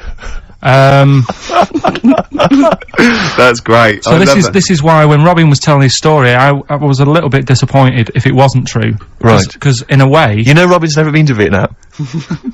No, but what do you really think that Robin, well, as Robin said at the time, Carl, why would I sit on ham, then tell Ricky Gervais? It's a very good point. because if he was a kid, you do daft things like that as a kid. Right. You know It's what I the mean? telling Ricky Gervais, though. Yeah. And then, Yeah. oh, bless him. Okay. And then anyway, then, Robin left, and, I tried to chase him, but he got away, and he knows that and then we had a few pints, and then, Carl embarked on some of the greatest stories ever told. Can you tell the story about your dad? Let me run it. I haven't spoke to him all week, so let me run it by him. Okay, play record. Because What we got? we've got one of Steve's. Yeah, well, bizarrely enough, this comes from the Teachers 2 soundtrack, the soundtrack to the current TV series. There's a slight whiff of nepotism in the air. Yeah. Rick, would you like to explain why? Well, that's why you're doing it. Though my girlfriend worked on it, but Yeah. you were going to play this anyway, weren't you? Well, I was actually. Bizarrely enough, I was going to play some I Am Clute, and this is from, as I say, the Teachers soundtrack. And this is called To You. It's a good track. I Am Clute, and a track called To You from the Teachers soundtrack. That's also got, I noticed the Electric Soft Parade, The Hives, Star Sailor, Feeder, Turin Breaks, Mercury Rev on there. It's a good little collection. Lovely. Carl has just had confirmation. He's looking smug because someone phoned up and went, "It is true. It's a Laogai chi worm, and you wrap bacon around your head." That's all the bloke knew as well. Yeah. And his name was Gary. Yeah. So I'm not having it. No. And he said, "See, that's why the Robin thing isn't so weird." He said, "But when you said he tried it with cheese," he said, "I was having none of it." Strokes, hard to explain. Like Carl, really. Yes. Yes. So, Carl, concentrate. Yeah, go on. So, we'll leave the worm with the bacon wrapped round the head, shall we? Well, if you're ever caught in the jungle, Yeah. Always carry some... bit of Danish. Good advice. Lovely. So, would you like to start on your, to Steve, because I've heard all these. We won't do them all. Well, we'll start off with the Mr. Freeze. Tell Steve the story of Mr. Freeze. This is the first time he nearly died. This is the most serious of the lot, really. So, what it was, do you know, like, I don't know if your mum and dad did the same thing, but, like, they do the weekly shopping on like, a Friday. Yeah. So when you got to Thursday, there wouldn't be much stuff left in the cupboard. It'd just be like, you know, your Jacob's crackers and stuff like that. So when they'd been to the supermarket and they came back, I was like, you know, what's that saying? Like a pig in... You know, I loved it. It was like loads of food coming in, loads of biscuits. He nearly said... What is that saying? He nearly said pig and shit. Right. Is that the saying? Yeah. Right. So yeah, all this food comes in. Thank God he didn't. Otherwise he'd have been in trouble. That's true enough. Because he's culpable for our actions, because Exactly. he's the producer. So technically, that twat's in charge. Go on. Right, so anyway, so there's loads of food, and I'm like, oh yeah, look at this, and chocolate biscuits, and, you know, penguins and stuff. Bacon. And bacon. Just in case, you never know. So anyway, my mum and dad's putting the food away. Me and our kid are like, he's already grabbed something, gone back upstairs. It's like feral children. it's like a quest for fire. And then they run upstairs. What did he do, sit under the bed, gnawing at some sort of pig's trotter? So I saw, do you remember Mr. Freeze Pops? I do, yes. Well, they're kind of like popsicles, icicles. Yeah, but really long, like a foot long, right? Yeah. So I thought, I'll have one of them, so I grabbed it. Went for the nutritious stuff first. Absolutely. And like my mum and dad are putting the stuff away and what have you. And I rip it open and knock it back, right? Straight away, just right back like Swallow it that. straight Like, away, yeah. But it went down the wrong way, right? So I What, was down like, your shirt? So I was like, oh god, I can't breathe. And my mum and dad didn't even know what I'd ate. Do you know what I mean? I ate it so quick. Yeah. And I'm sort of tapping my mum on the back, going, she's going, oh god, you know, he's choking again, because I was always choking. If there was one thing, I don't know if I've got like a small throat, but I mean, even Ricky knows, I can't drink that much, can I? Yeah. Do you know, Or eat pebbles. I'm not a quick drinker. I'd always, I think I'm scared of like swallowing stuff. Yeah. And it was like bottle tops and mint imperials and stuff. I was always choking on stuff. So anyway, she's going, oh god, what's he picked up on it now? Drop it! So- And she hit his nose with a stick. So I was going, I'm choking. At this point, my dad had like, I think he'd put his share away, you know, his food away, and he'd gone. His share! I love it! Yeah. He'd gone to watch like winner takes all or whatever in a lounge, and I was in the kitchen, and I was starting to like I didn't care anymore. Do you know what I mean? I just got to that point where I wasn't struggling anymore. You just thought, I'm done I just for. was like falling to the ground, and my mum's going, you know, get in here, I think it's serious. And my dad comes in and sort of starts shouting at me, saying that's what you get for being greedy. He didn't even know what I'd eaten. Well, it was the moment to teach you a lesson, certainly. So he's there like that, and my mum's going, oh, look at him, and my lips were going purple, and my eyes were rolling into the back of my head. You look like Marilyn Manson. And, so anyway, she grabbed me from behind and did that fireman thing. The Heimlich manoeuvre. Yeah. And, you know, winded me, and it came up, and I was alright. What, the whole popsicle came flying back out? You see, that's what I don't understand, because there was nothing there. No, just a little bit. No, it swells up, doesn't it? Because it irritated it, so it went down this sort of like your epiglottis. It went down the wrong way, like it went into your air canal instead of your throat, and it sort of spasms, and that's the fear. You just got to calm it down and relax. So in time, I would have been alright. Yeah, anyway. you don't. Well, no, yeah. you might have. So that's so that's hang on. one. So, but No. But the weird thing is, like for like 3 days after that, I felt like a sort of special person. I went to school. I'm saying nothing. I did full days. a special needs person. Yeah. I went to school the next 3 days after that. I didn't like wag it or anything. I did full days. I love that. 3 days, turn over in a leaf. Yeah, exactly. After 3 days, you thought, screw it. Yeah, Well, did a quick history exam. But have you ever had that where you've like felt like I've been given another chance here? Right, next That was one. weird. That's popsicle. That's popsicle hell. We'll call that. Right, next one. Which one's the next one? Oh, what about your paper round? Right. Can I ask very quickly, did your life flash before your eyes like they say it did? No, I just sort of went really calm and like, I'm ready for this now. Right. I wasn't bothered, you know what I mean? You had no regrets? No. It was weird. It was really weird. Yeah. But anyway, the paper round one. Paper round, I'd still say it's the best job I've ever had. And he means it! No, I really enjoyed it. It's like, you know, you don't have to work with anyone else, right? So you make your own rules. Just think of that. You know, you sort of You're around, spreading information well, yeah, to people, yeah, vital information. giving a service, Yeah. and no one else is around. You know, you can just do what you want and think about stuff whilst you're cycling around on your bike. It's really good. Yeah. So anyway, Imagine the stuff he's thinking about when he's riding around his I bike. can't. Oh, so getting in the head of a salamander. So anyway, I loved it, and even though I only got like 50p a day, right, no matter what the weather was like and stuff, I used to get up at 4:30 and go and do the round, and Why'd you get up at 4:30? because I wanted to watch the Pink Panther at 5:30, so I wanted to get me paper round done. I said, why didn't you watch the Pink Panther? And then do the go- paper. he went, oh, I can't sit there thinking I've got my paper round to do. He'll ruin it for him. Yeah. So is it a good job or not? So 4:30 I was up and about, and this morning it was like winter, really bad winter, bad snow, you know, freezing cold, really windy and all that. And my mum said to me before I went to bed, she said, don't be getting up tomorrow, I'll give you the 50p. I said, it's not about the 50p. So, you know, people want the papers and stuff. So, Conscientious. so anyway, I went to bed thinking, you know, that's it, I've told her I'm still going, so, you know, whatever. Go to sleep, get up in the morning, and put all my kit on. And I used to have layers of clothing on because it was really cold. I had like a big anorak on with the fur on. I had like waterproof pants, and I got my paper round bag. And I went downstairs to get out, and tried to open the door, and it was locked. I thought, oh God, so she'd locked it so I couldn't go out. So I'm searching around the house looking for the keys. She must have hid them somewhere. I thought, oh God, you know, I've got the papers to do. So I thought, how can I get out? So I went upstairs, climbed out of the bathroom window. God. Right, and to try and jump out of the bathroom window onto the porch. But the problem was, I had so much gear on, I was like the Michelin Man. So I could hardly move as it is. Yeah. And I'm trying to get out the window, and I'm like, trying to stretch down like that, get my foot on the porch, and my bag got caught on like the hook of, do you know, like how you have a hook so you can put the window open? Right, yeah, the little arm goes on. My bag had got caught on that. I was holding on to the wall and my foot on the thing, so I couldn't sort of pull it away in case I pulled it away and then fell on my head. Yeah. So I'm stuck there, Dangling. My dad comes back from working nights. Yeah. He thinks I'm a burglar.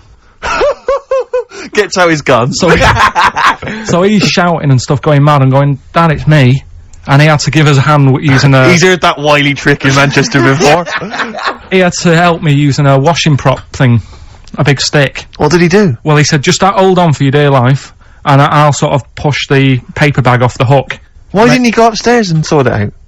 It was at that point where I was in the middle, there was nothing you could do, do you know what I mean? It's at that point where you've just got to make a decision. Yeah. And by the time you got upstairs, who knows what might have happened. Sure. Do you know what I mean? You've got to act there and then, no messing around. Yeah. So And you could hear downstairs, now here he is, the Pink Panther. Yeah. Dad! Hurry up. Panther, ever so pink. Oh. so that was close to death, because I must have been about 30 foot in the air. Yeah. And I would have, you know, that would have been nasty if I fell to the concrete paving, so. Well, And, there's more to come. Should we play a record and come back to this? Because he's got more. Oh yeah, no, there must be one of them where you did fall on your head. This is the one I'm waiting for. There's got to be one. That was explained so much. Yeah. I nearly broke my back Jeez. once. My dad said I better can't kick me height, and I said I better can, and I don't remember this. You didn't tell me this one. I bet it can, what? I was in the garden, summer's day, and it was that era when, like, doing kung fu and all that was really popular. Sure. And I was, like, messing about in the garden, punching the tree and stuff. And my dad said... What a kid he must have been. my dad said, I bet you can't kick your height. Kick your height? What, yeah. you mean kick as high as yourself? Yeah, so I must have been, like, 5 foot or something then. And I said, of course I can. So I bet you can't. But instead of doing it on the grass, I did it on, like, the concrete bit. Kicked it, actually did it. I went, there you go. But didn't, like, get my foot down quick enough and land on my back. You paused to say, there, I've done it. Yeah. As opposed to putting your foot back on the ground. And landed on my back, and I'd still get back trouble now. Do you? Because they say that, don't they? So, to cut a long story short, he gave me about 4 or 5 near-death experiences, and he went, and the whole point of this, he went, so that's why I think I'm gonna die of something horrible, like cancer. And I went, why? He went, right, you ready for this? Yeah. He said, well, I don't check my balls. Wait. He said, I don't like the feel. Carl, always check your balls. Do you I check don't yours? like the feel. Why don't you like the feel of your own balls? They just... I mean, you know that I don't like bodies anyway. Right. Do you know what I mean? It worries me a bit that you've got all that going on in your body, right? And your skin's keeping it all in place. Stop. We're going down a whole other avenue of discussion. Let's play a track, let's come back to it. Oh, right, I've brought in this, this is, free, you'll know, from the Jeans commercials. Yeah, All Right Now Long and time everything, ago, All Right Now, yeah. But this is a great little track. This is, My Brother Jack. Stereophonics, Vegas 2 times, XFM 104.9, into the last hour. Yeah. And then 3 shows to go. That's true enough. Until we're off the air. I'm Ricky Gervais. With him, Steve Merchant. Carl. Oh, yeah. Alright? Yeah. Let's go on, tell you, we cut short last week, weren't we? You had an amazing story about Neil Armstrong, didn't you? Well, we've been doing quotes, haven't we? Like famous quotes. Sure. Yes. I've, you know, gone down in history. Yeah. And, I was saying, you know, quotes don't really matter. It's more the situation that you're in than the quote itself. Go on. So, like, Neil Armstrong, Yeah. if he'd have said,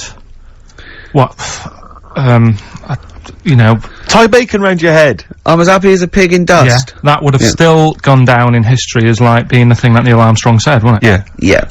But Space is driven in mental, probably would have been But he chose to say something profound and Yeah. meaningful, Which was- befit the situation. It's, well, he got it wrong, actually. It's, a small step for man, one giant leap for mankind, but he was meant to say... Yeah, we discussed this last week, well, Rick. yeah, Stop yeah. showing off. Well, no, but people might not have listened last week. Yeah, it doesn't I mean, matter. I can't imagine Well, people we not- better tell him every week then. Yeah, but he said, he should have said, this is one, small step for a man. Yeah. But anyway, he had a good effort, and that's quite... And that's quite an example profound of what I'm saying. The fact Yeah. that he got it wrong, but it still went down in history. Right. But anyway, the bit that, and it didn't happen anyway, did it? What do you mean it didn't happen anyway? That's what a lot of people say. That no one's actually been on the moon. Ah, yes, of course. They filmed it in Teddington Well, Studios. they were saying something about there was shadow on the film, and you wouldn't get shadow on the film, and there's all sorts of things. Are these people that you always quote as they, Who are they? are they living in jars? Are they little fellas in jars? Look, Go on. You know, Do they appear to you in dreams? I've spoke to different people about it, and there's loads of little things that if you watch that programme, that you know, of them being on the moon, there is no way they could have done it. Right. Done. Fine. Yeah. Done. Anyway. That's put to bed. Yeah. But Good. anyway, as he was getting back in the spaceship on the moon, or whether it be a TV studio, Yeah. he said, good luck, Mr. Croucher. Right. Have you heard this? No.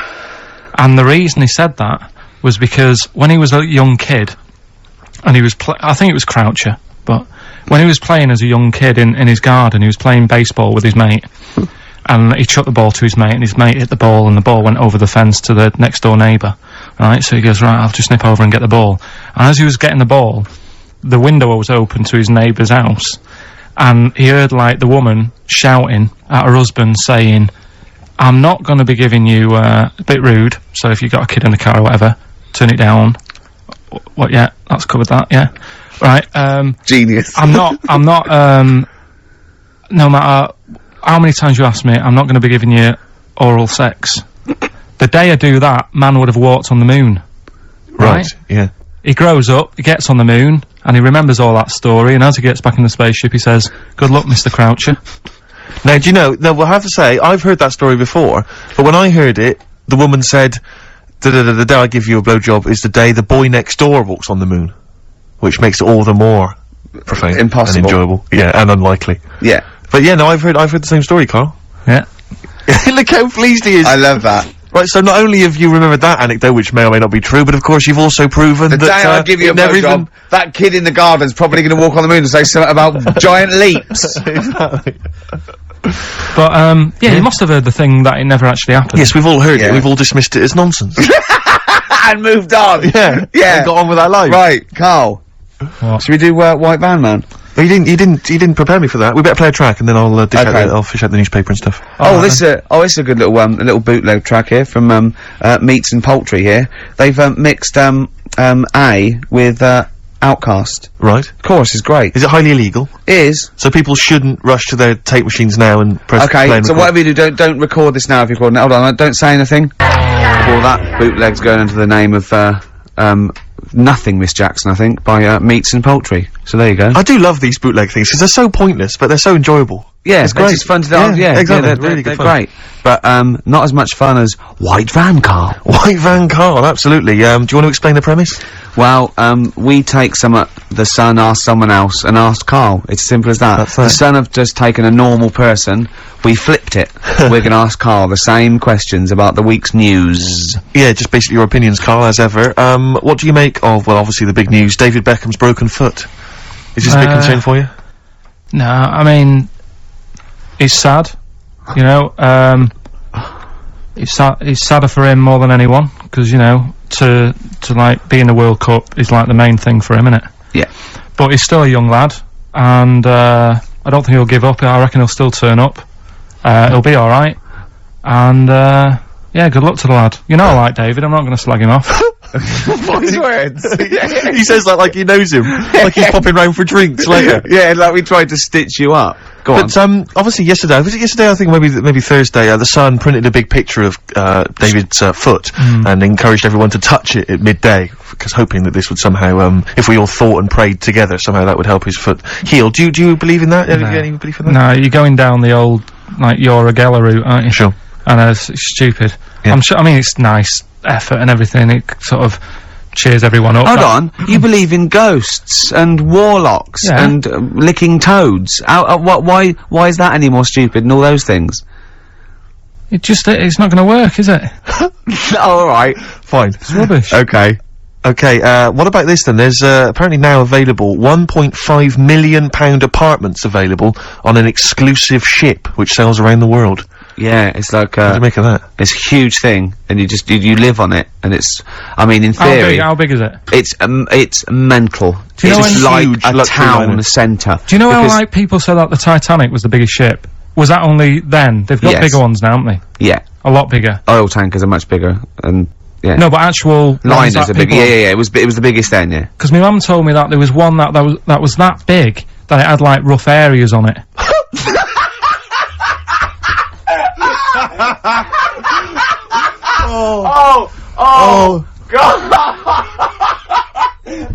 Don't go starboard. Oh, God! No, but do you know what I mean? It was like we're thinking of moving, we're seeing the captain, we're thinking of moving to a nicer area. Oh, yeah. I've heard they're very rough in aft. Oh, God!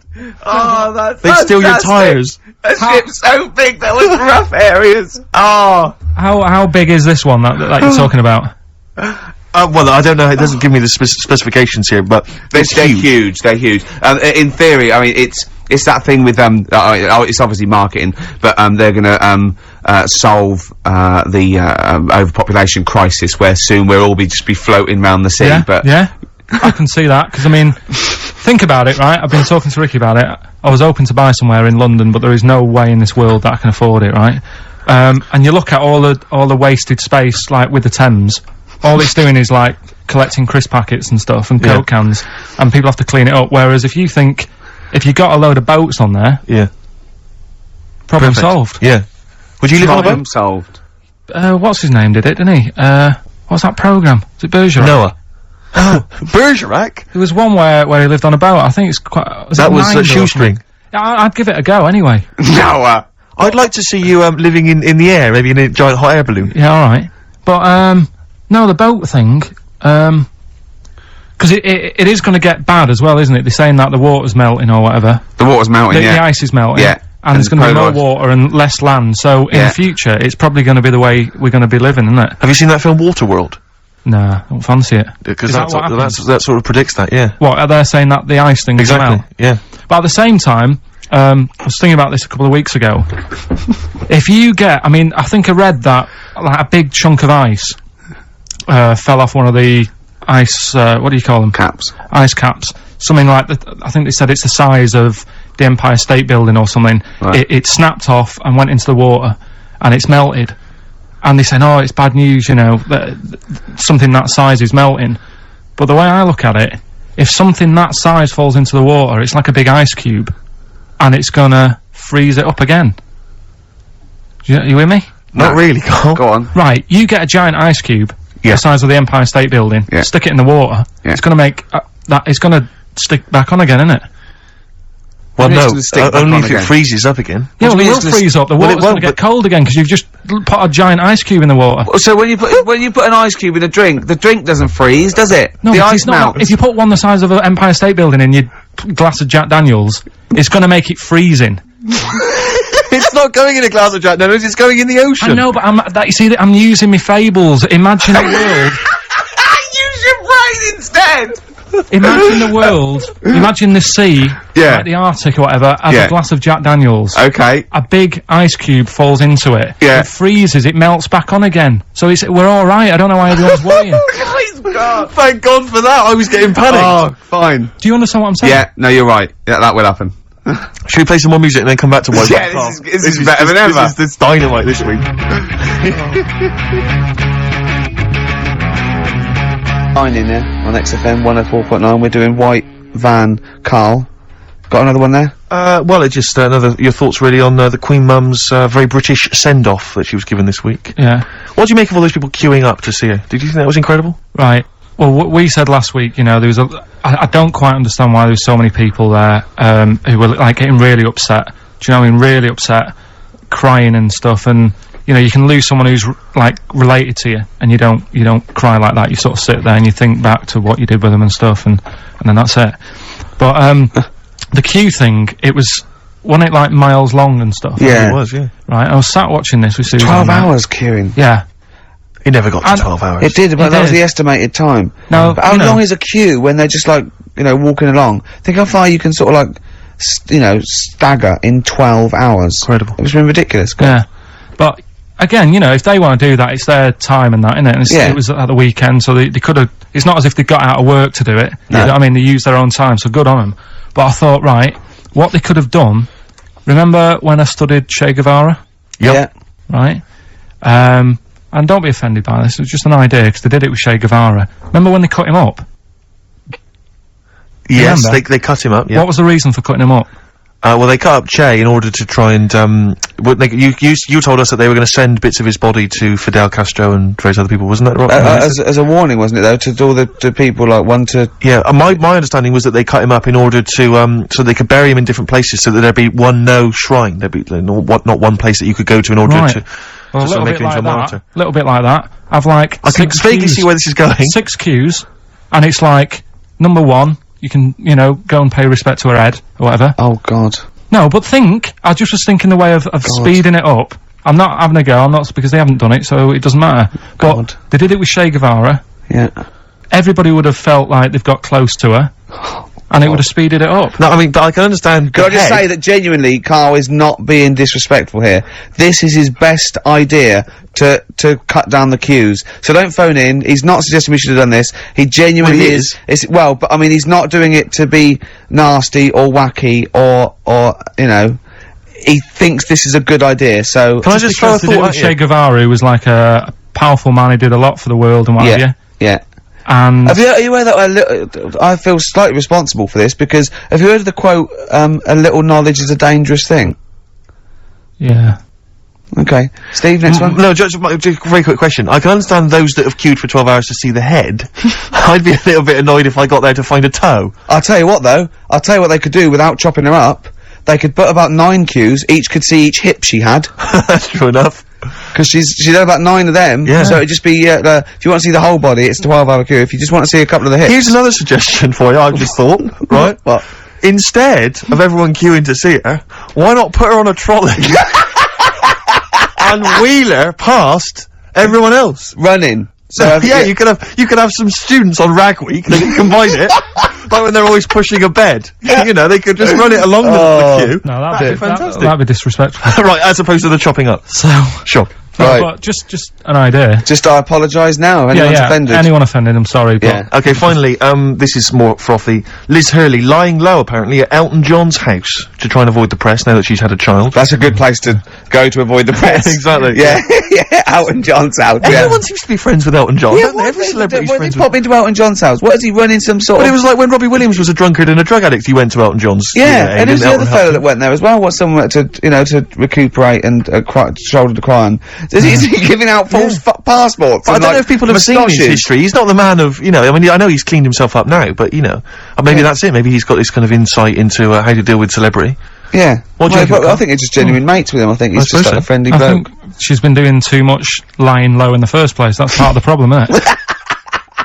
High five, Carl. That was a genuine joke from Carl there. And he's so proud of himself. Look at his little face. Too much lying low. Oh, that was my but I man, agree Carl. with you. Why can't she just go around to her mum and dad's or something rather than Elton John where everyone's looking? Yeah. Yeah. Yeah. That's the point, isn't it? Yeah. So that was good, yeah. Very good, yeah. Right, what music we got? We got, Bit of Flaming Lips. Flaming Lips, excellent. There's the classic Race for the Prize. Should have been a big hit, never was, sadly.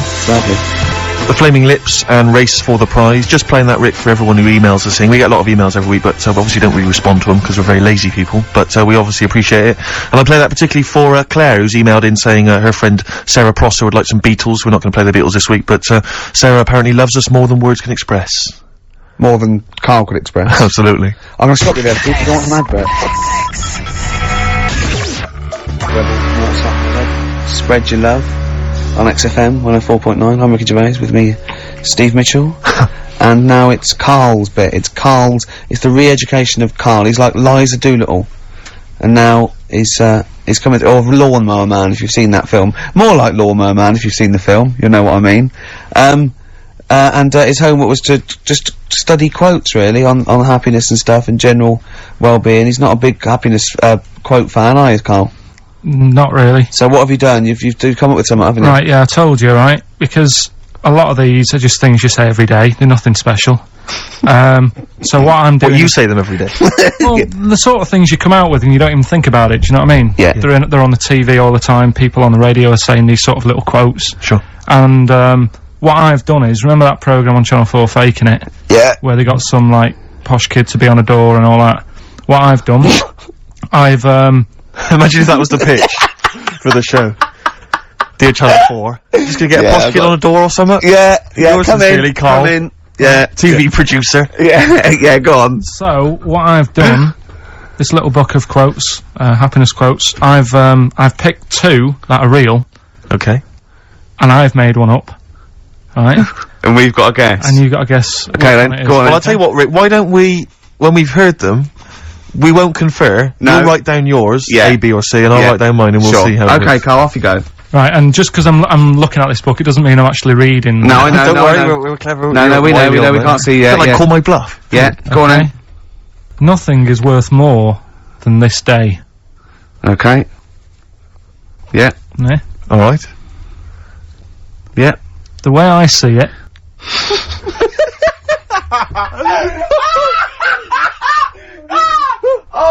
Oh God, my head's gonna burst. No, hang on. My head's gonna burst. No, Hang no, on. this might not be Carl's. It might not be. How do you know I haven't tweaked them a little bit? Yeah, good Okay, point. fair Good enough. point. No, good point. The way I see it, if you want the rainbow, you got to put up with the rain. Yeah. Okay. All right. All right, yeah. Okay. Hang on. It's not here. Come on. Cat food. Cat food, come on. It stinks a bit, but if you don't put up with the smell, the little kitten will die. Steve, I don't know what to say. I don't know what to say. Imagine this is faking it. Imagine their faces when he says that, and they're going, "Oh my God." Oh, Carl, play a song, mate. We'll have to confer on this one.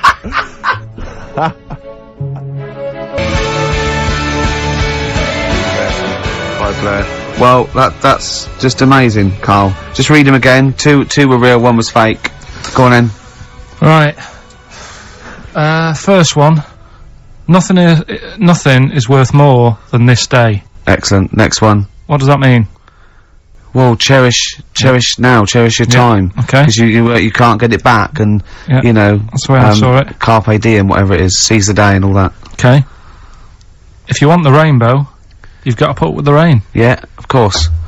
Yeah, rough with the smooth. You know, it's not all plain sailing, but you know, rainbow's beautiful, but it comes because of the rain, which you might not like. So Yeah. make the most of everything, and yeah. Good. Cat food doesn't smell good, but if you don't put up with it, then the little kitten will die. Right, now, Carl, that is a good effort. Now, that one's yours. I mean, obviously, right? Right. Right, no, but it's a good effort, right? I mean, it slipped seamlessly into the others.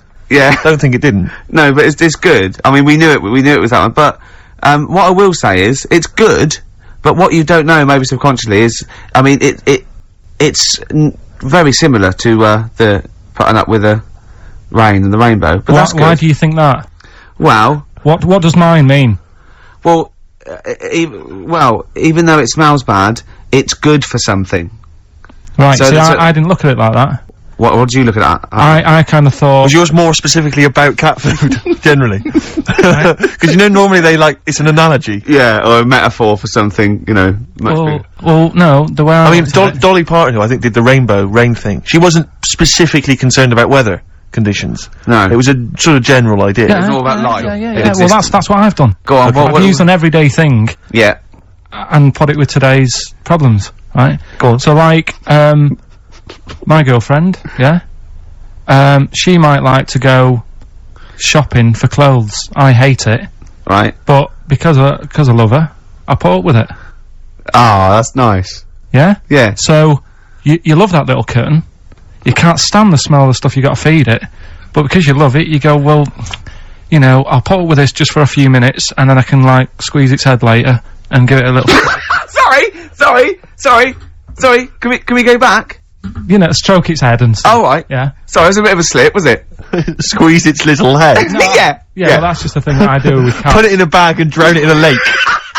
I can feed it and then I can throw it against the wall. Exactly. So you didn't see it like that, did you? No, that's very good. So it's about love, is it? It's about putting up with the bad things Yeah. for something you love. Yeah. Well, that's nice. But That's very Carl, good. you seem now to be convinced and rather smug that you've tricked us and that you've fooled us and that we didn't understand it. Well, but no- I say that's your fault, not ours. No, it's not though. I mean, look, that man in Forrest Gump, he was a bit of a nutter. And he came up with the life as a box of chocolates thing. Yeah. Now, if that was in this book, you say, oh yeah, brilliant, you know, good bit of work. But if he was sat here doing the show with you, Yeah. you'd be taking the mickey out of him. Sometimes I feel he is. No, but Carl, I could. In fact, if people are out there, we're too lazy. Could you write down everything Carl's ever said? Because I think we could publish that. Yeah. He said one today. He saw my salamander. It's not a euphemism. He saw my salamander, and it's just sitting there in the tank. Your exotic pet. Yeah, and he's worried about there not being a lid on. And he said, I went, what are we worried about? He said, wow. He said it sits there for 24 hours a day, obviously planning to get out. Well, it's got nothing else on its mind, and it's the daft thing is, he has actually got the lid ripped up a little bit. Like, it's got nothing else to think about.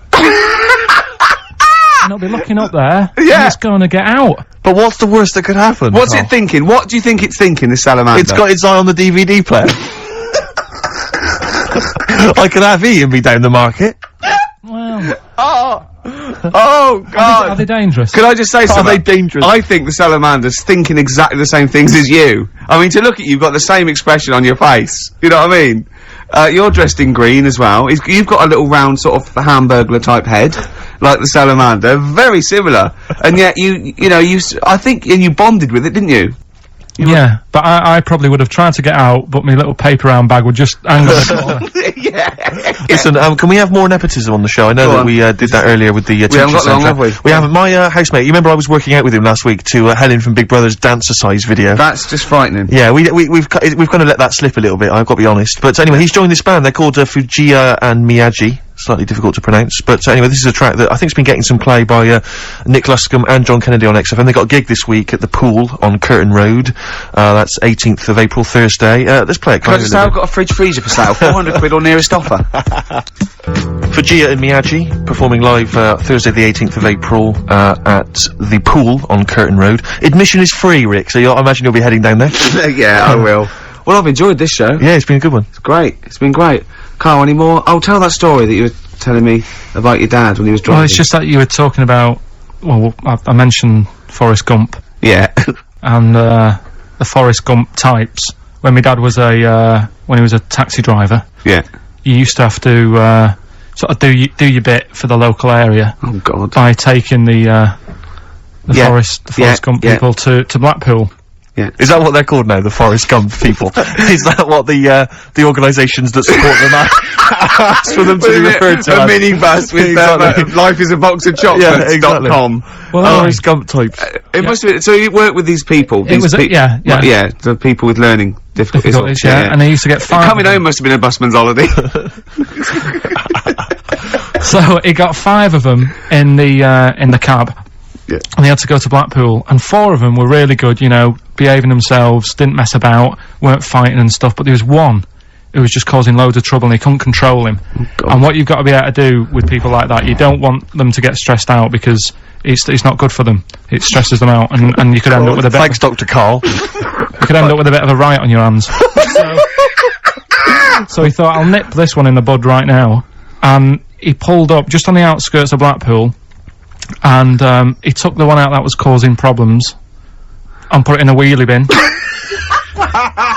Oh, no. Oh, I'm sorry. I apologise. He did what?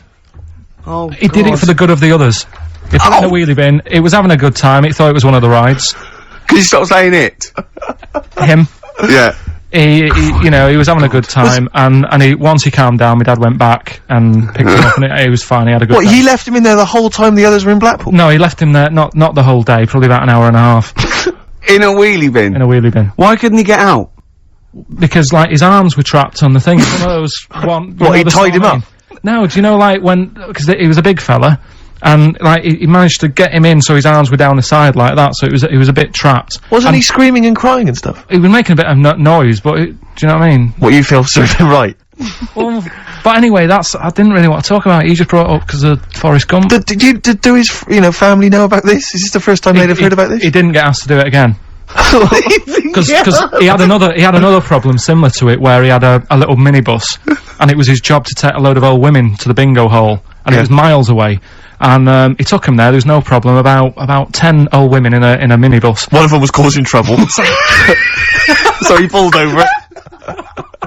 No, right, so he took him there, everything's fine, he dropped him off, they had a lovely night, Yeah. right, they had a lovely night, won a bit of cash, coming back, it's a bit of a late night, and they all started moaning at him, going, I want to be dropped off here, take me there, I want to be dropped off first, I've got to get up early, blah blah, my husband's expecting me, I'm already late, take me here first, take me there, and he just pulled up, in the middle of nowhere, said, get out. And he made them get out, and they all called for taxis. They charged that company who was meant to be taking them home in the minibus, and he got the sack. But a similar sort of story. You can't be dealing with it when people don't sort of just calm down and, like, solve the situation. Yeah. They're just all like, I want to be dropped off first, take me here first. Yeah, so he acts like a madman. Good. Oh, that was All right, great. we've got a crack on, haven't we, really? We got Says so much. Yeah. Yes, Nick Drake, a song for the ladies this week from the album Brighter Later at the time of a city clock. That's Goodbye. it. Yeah, see you Goodbye. next time. Bye. Xin chào cả mọi người. Và hôm nay bên em lại về một chiếc xe Hyundai i10 sản xuất 2014. Chiếc xe phiên bản màu đỏ và động cơ 1.0 số san. Chiếc xe này thì đã qua mùa lũ rồi, vì vậy là có một cái mức giá rất là rẻ. Tuy nhiên là trước khi báo giá thì em sẽ quay tổng thể chiếc xe. Và bên em này về rất nhiều các dòng xe khác nữa, qua mùa lũ mọi người nhé. Đậu bên kia đường một dãy này của xe em hết đấy. Bây giờ em sẽ quay tổng thể con xe này.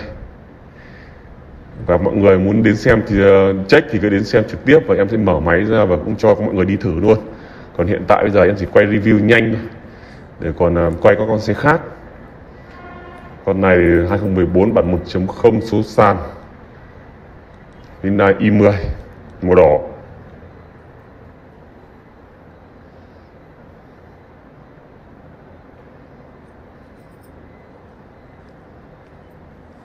Mới về thêm con CRV 2019 ở bên kia nữa cơ. Tí em sẽ quay cho mọi người xem luôn.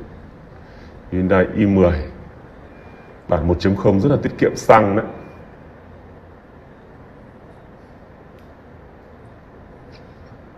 Bên kia đường là con CRV 2019 mọi người nhé, turbo. Tí em sẽ quay. Và em sẽ quay bây giờ em sẽ quay nội thất con này, quay qua cho mọi người xem. Nói chung là qua mùa lũ nhưng mà nội ngoại thất nó rất là đẹp. Đây, nội thất của nó mọi người có thể thấy là rất là đẹp. Con này bản thiếu vì vậy là không có bệ tì tay đâu. Tuy nhiên là da ghế mọi thứ rất là ok. Đấy, nhìn qua thì cũng rất là đẹp. Hàng ghế trước thì mọi người có thể thấy là da ghế, hàng ghế chính đã được bọc, vô lăng đã bọc. Đấy, mọi thứ rất ok, phanh tay, DVD tiếp kem nồi đầy đủ, mọi thứ rất là ok. Đấy. Nói chung là mới đây thì qua mùa lũ thì nó rất là nhiều xe. Tuy nhiên là tùy tình trạng từng con mà báo giá nó khác nhau. Các bạn cũng đừng so sánh với những dòng xe nó chuẩn. Xe chuẩn không lỗi thì giá nó rất là đắt. Tuy nhiên là những dòng xe đã lỗi rồi, ví dụ là đã ngập nước hay là đã đụng vào sắt xi thì giá đương nhiên phải rẻ rồi, không có gì phải bàn nữa cả.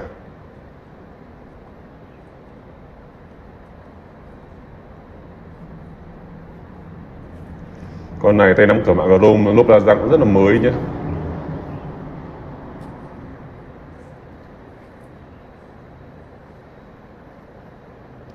Và lốp la răng rất là mới, đi còn dài dài.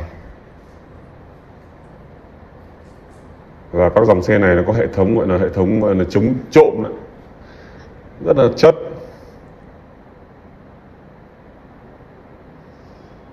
Xe màu đỏ, hơi đồng bóng một chút. Đấy. Số sàn thì tiết kiệm nhiên liệu nhưng mà lại hơi khó đi. Nói chung mua những con dòng xe này nó nhỏ gọn thế này thì đi đứng nó cũng dễ. Đi vào các đường thành phố hay là ngõ ngách nó rất là dễ, đơn giản.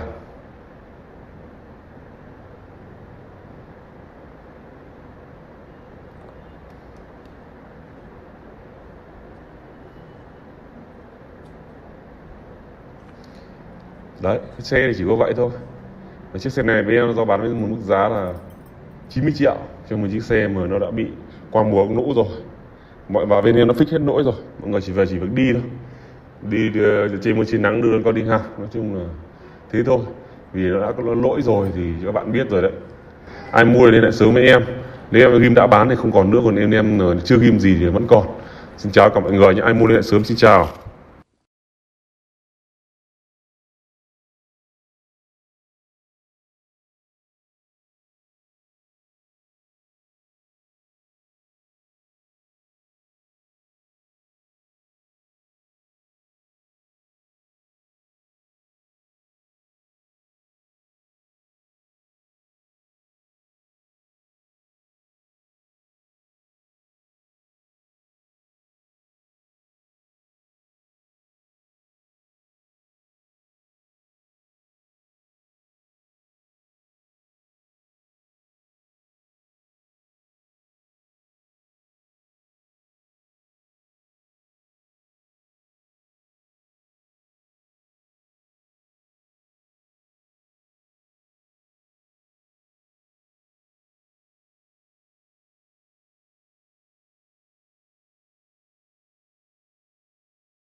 I'm gonna do properly now. I'm not gonna be slovenly. I'm sitting up straight, you see. Yep. And it's gonna be a proper DJing, because I think coming up soon, some great tracks, including a new one from Abs and an old one from Snow. Informer. You don't mean that if it's me eka boom, a licky boom boom down. I'm joking, of course. We've got some fantastic tracks, Good some stuff, great yeah. chat, and we've got Carl with Some me, great Steve. chat. Steve, I'm Ricky Gervais on XFM 104.9. There he is indeed, with him, Steve Merchant. And Karl Pilkington, of course. Say hello, Karl. Alright. Yeah, nice. And you say you read... The beginning of a radio show is very much your wares, your shop window, laying out your stall. I don't think you could choose a better track than The Only Ones, Another Girl on Another Planet. I'd love to hear it. Another planet. One of my favourite intros, that. Amazing. Oh, that was dangerous, because I once heard on Capital Radio, this has got to be the greatest rock intro of all time, and they played Money for Nothing by Dire Straits. Brilliant. Yeah, I can just imagine them putting their head down. I remember a friend of mine when I was at school, he just bought a car, and he took me outside to show off the stereo system, Money for Nothing. Really? He just played that. I've never heard the song before. Just played that for its entire 4 or 5 minute duration. It is a to good show song off for the sound system. Yeah, it's a good song for showing off intros and sound Yeah, systems. Exactly.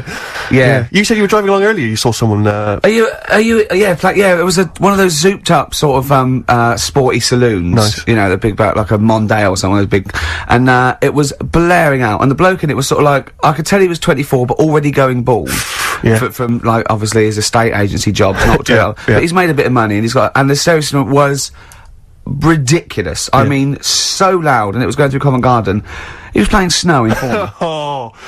Do people remember Informer by Snow? It was a big tune in my I don't youth. know. It's great. Yeah, I always enjoy it. Can I bring but, that in next week? Can we play Snow next week? Well, you can play a tiny little bit. Tiny little bit of Snow. Yeah. Informer. Do you remember tiny Snow, Carl? Yeah, You loved it. Yeah, big tune. Yeah, loved it. Oh, Yeah, did you? big tune from Yeah. the 90s. Happy song, that. Rick, you were Yeah. saying that you've turned over a new leaf. Yeah. Is that in all aspects of your life, or is that just in your broadcasting career? Because the reason I bring that up is because, do you want to describe what you were eating just now when we came in? Because Well, you're a 40-year-old man. no, You've put on a listen, little bit of weight, so presumably you're watching what you eat. Well, no, but it sounded exotic. I went Can into I- a go cafe on. and they didn't have a cheese sandwich. Right. And, Can I describe what it looked like to me? Right, it looked to me like a big slab of cheese. You've just got them to just cut off a big block of cheese, like the size of a CD case. Or one of those double albums, right, of cheese, right? And just lightly melt that for me, so it drips over my hand and it gets really greasy in the bag. But just lay some strips of bacon on the top. yeah, but listen, you've embarrassed Is that what yourself. it was? No, it's a croque monsieur, so it's French. what? A croque monsieur. A croque monsieur. Yeah, and so I thought, I've ooh, never heard of a croque you're having a, monsieur. see, you've embarrassed Is yourself. that how it's pronounced, or is Yeah. it croque monsieur? Oh! Hey? You didn't expect me to be bringing out the French. Eh? Tu aimes la musique pop? Oui, je t'aime la musique pop. Le plume de ma tante. Où est le syndicat d'initiative? That means my aunt's pen. So, what was it then? It was a croque Yeah, monsieur, and it was just too greasy. It was just too, and it was all wobbly. Well, I like toast, I like it to be crisp. Sure. It's the thing with like, what? This is rubbish. Play Coldplay. Out of the frying pan. Yeah. Coldplay. It's alright, isn't it? Yeah, it's not bad, yeah. Not bad. Nice little track. Yeah. Well, Steve, we've been away now for what? 12, 13, 14 weeks. Is that really? Yeah. Wow. I've been looking forward to coming back. It's great to be back. Yeah.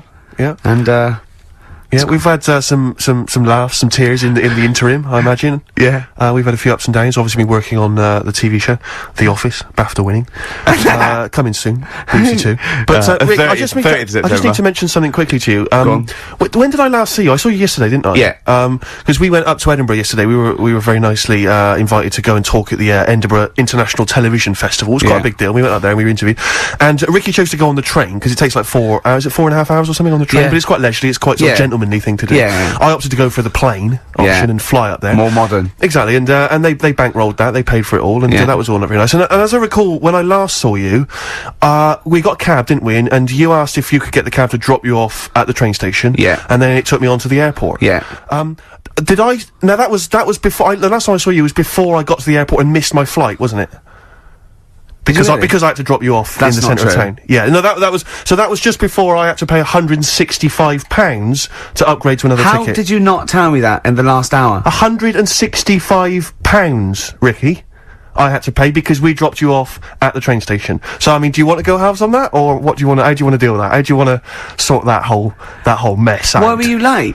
Why was I late? Because Yeah. we dropped you off in the centre of Edinburgh, and you know how hard it is to get out of Edinburgh in rush hour traffic? But it was only 3 minutes away, so you'd have missed it anyway. No, because if we'd gone the other direction, it would have been 20 minutes. It took me like an hour to get to the airport. And I got there, and the plane had already left, and the cabbie was just laughing. He was saying, we're never going to make it. He goes, you were a religious man, you better start praying. I thought he was being facetious. He was absolutely right. £165. But hold on, why didn't he tell you that when he picked up at Well, it quarter makes you past wonder. 4? It makes you wonder. So obviously, I'm a little bit annoyed. Because, you know, I'm not a man who likes to sort of spend unnecessarily. But wait, this is not my fault, because you were there when we made that decision. I didn't impose this on you, we both decided that might be It's both our fault. I mean, it's no one's fault. It's both our fault. That's fair? That's all I wanted to hear. It's both our fault. Therefore, it's both our financial obligation. No. £165, just split that in half. Write a cheque, Rick. Write a cheque. It's fine. I trust you. You know. Phone in. I think everyone. This is. You're clearly obvious. irresponsible. No, of course I'm not. If you share a cab and then one person's lucky enough to not be late and one person is unlucky enough, and that's what it is, bad luck. I don't think you share the obligation. But Phone it's a moral dilemma, this, isn't it? But it's more than that, though, isn't Go it? on, Because what? let's be honest. What? Even if you had known that I was going to get there late, you'd have wanted me to hang around just so you weren't left around waiting for a train on the road. No, because I got there. you get bored sitting, No, don't 'cause you? I got So there. you'd have wanted me to at least got in that cab I got there way too early. I actually got there I was there about 30 minutes so you early. made it fine then, that was... Well, that was no exactly, so I mean, I sacrificed me hanging around for half an hour so you could get it at 4:15. And the other thing is this, you were gonna get it at 4:15 anyway. Yeah, but I would, if I'd gone the other direction and not dropped you off in the centre, I would have been there in Wow, time. would we? Well, Is that yes. true? Wow. Only God knows. Well, and the cabbie. What I mentioned it to. So... I'll tell you what will cheer you up. I'll tell you what's better than 80 quid. I'll tell you what's better than, shall I? Go on. Music. What, are you paying the whole 165? Listen, look, I've brought in a little track here, Right. Bruce Springsteen off the Tunnel Love album, and I know you're a Springsteen fan. I'm a Springsteen fan. We should just qualify this, because a lot of people who listen to XFM are obviously a bit edgy about Springsteen. They just think he's this old, kind of ludicrous 80s rocker, the bandana, you know, the flying the flag, which he never really was. No, that was Bon Jovi. Exactly, Don't confuse Bon them. Jovi. But seriously, no, do you know what I mean? He did write some great music in the 70s, Yeah. and he just got a little bit kind of pompous in the 80s, but he still turned out some amazing tunes, one of which I imagine is this one, Rick. This one's called Brilliant Disguise.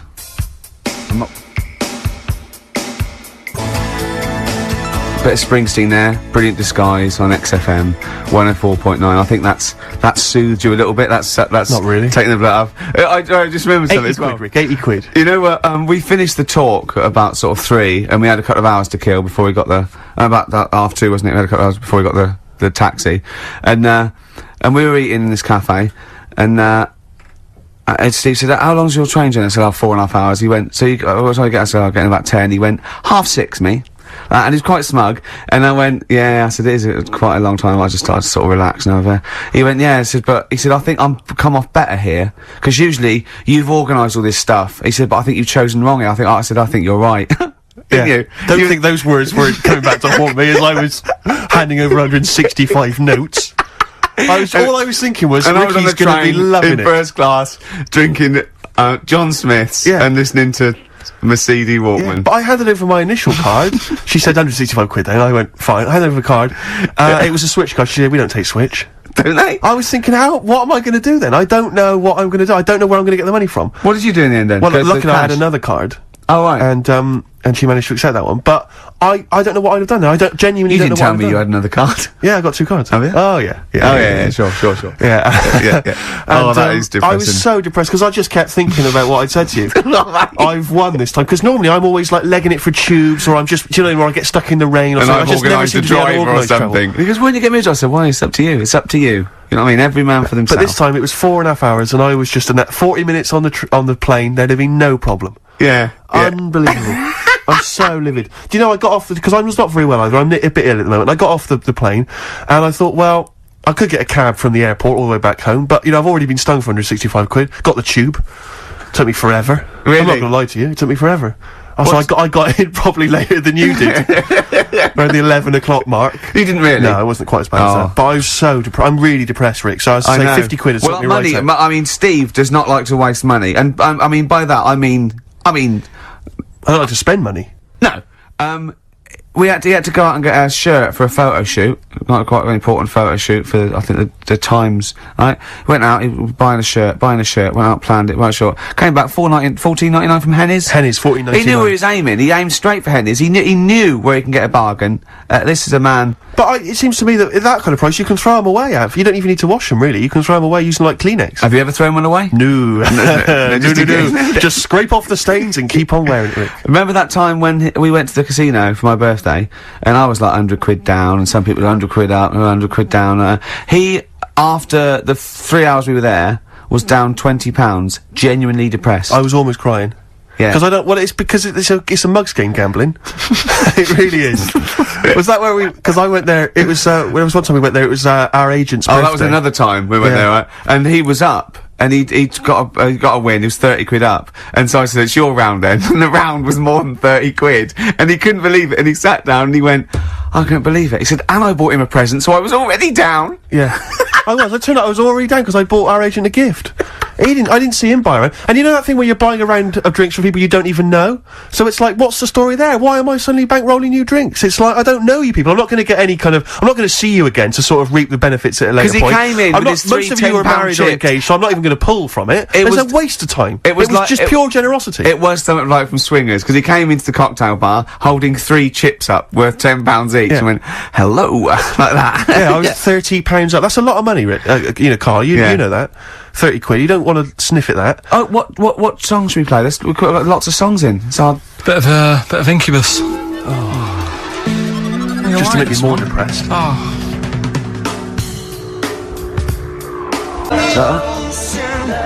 that? I thought it was a bit slow. I know, but I'm a fan of it. I like slow songs, but I really like. I've always been a fan of it, even from early days. Yeah. I thought his first song was really great and much maligned. People didn't like it because they were expecting the Verve. Yeah, urban hymns and all that. Yeah, that's great on XFM 104.9. Who are you? Ricky Gervais. Who are you? Steve Merchant. Who's that little round-headed fella there over he is, there? Karl Pilkington. Carl, we haven't had a lot of Carl today. He's a bit tired, aren't you?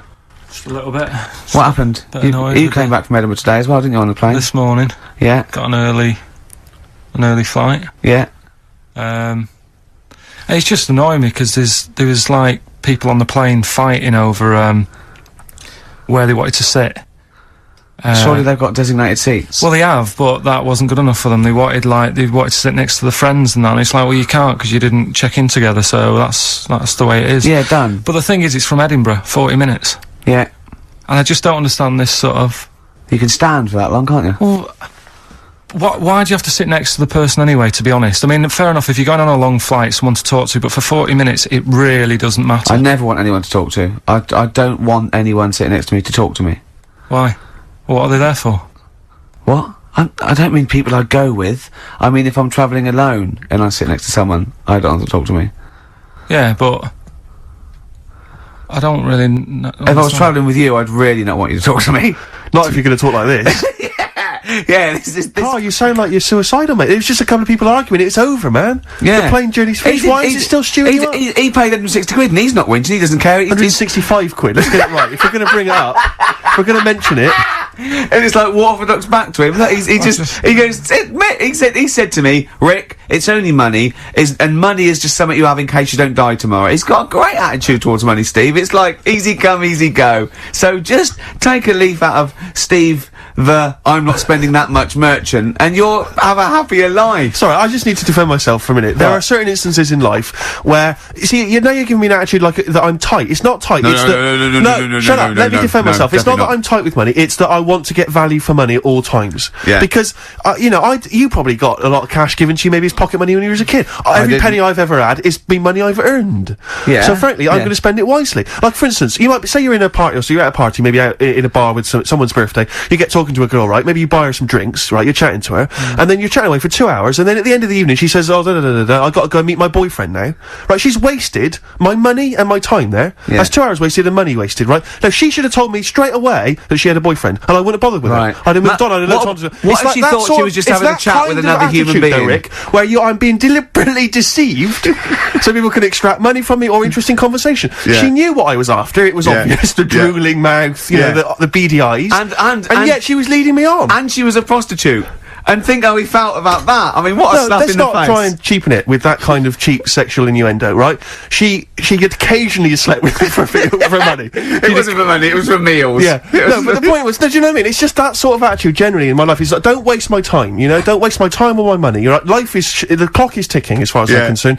And, you know, and so just, if you've got a boyfriend and I come up and I'm chatting you up, just let me know and I'll move on. I won't bother you. Yes, please. I'm glad you mentioned that, because I feel they should definitely introduce some kind of badge system. You see, the problem is that women without boyfriends will be wearing those badges now, and you won't be able to, you know what I mean? You won't be able to say, have you really got a boyfriend? No, I just think there should be some kind of there should be an etiquette, there should be an understanding. Yeah. You know, because they know, they can see what I'm after. It's obvious. Is it obvious, is it? So I make it very clear. You're not a subtle man. No, I just come over and pant. Do you still try and attract their attention by throwing small rocks at them? Yeah. As they walk down has that ever worked? Occasionally. Is it really? You know, the desperate ones or homeless ones. Oh, the homeless ones. He once, he said to me, he came in to work and he said, I gave a homeless girl £1, right?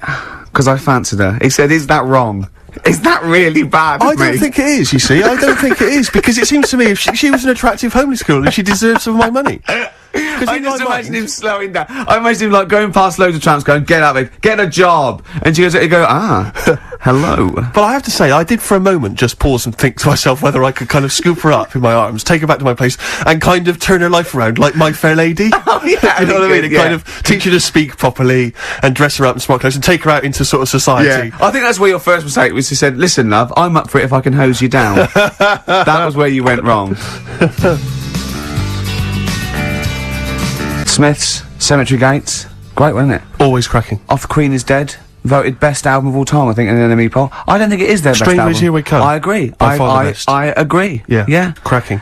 Anyway, Carl, so people are arguing on the flight. How did you enjoy Edinburgh, by the way, anyway? Because I saw you up there briefly with you and, Nick Frost, your new mates, Nick Frost and Simon Pegg. You know, he prefers them to us now. I know, apparently, I could tell that from just talking to him It was just, the way he was sort of looking at them, everything, he was just smiling at Nick Frost. It's his new best chum. You love Nick Frost, don't you? Would you have preferred it, right, if I went to Edinburgh and had to sit with some people that I really didn't like? Would you have been happier for me? No, do you know, but so I had a great time with Simon and Nick, and they're nice people. But he kept going to, oi, Nick, tell Ricky that story. And Nick and Simon, all it was, right? And they're ghost stories. He loves them because they believe in ghosts. Oh. It's not just they're that. great blokes with great sense of humour, just because they believe in ghosts. And you go and tell him that, he goes, how do you explain that? I was going, well, I wasn't there. What was that one you told me and it was completely wrong? About the... It was, oh yeah, right, it's years ago. Oh yeah. Some in olden days, sure. when ghosts roamed the earth. Once upon a time, you mean?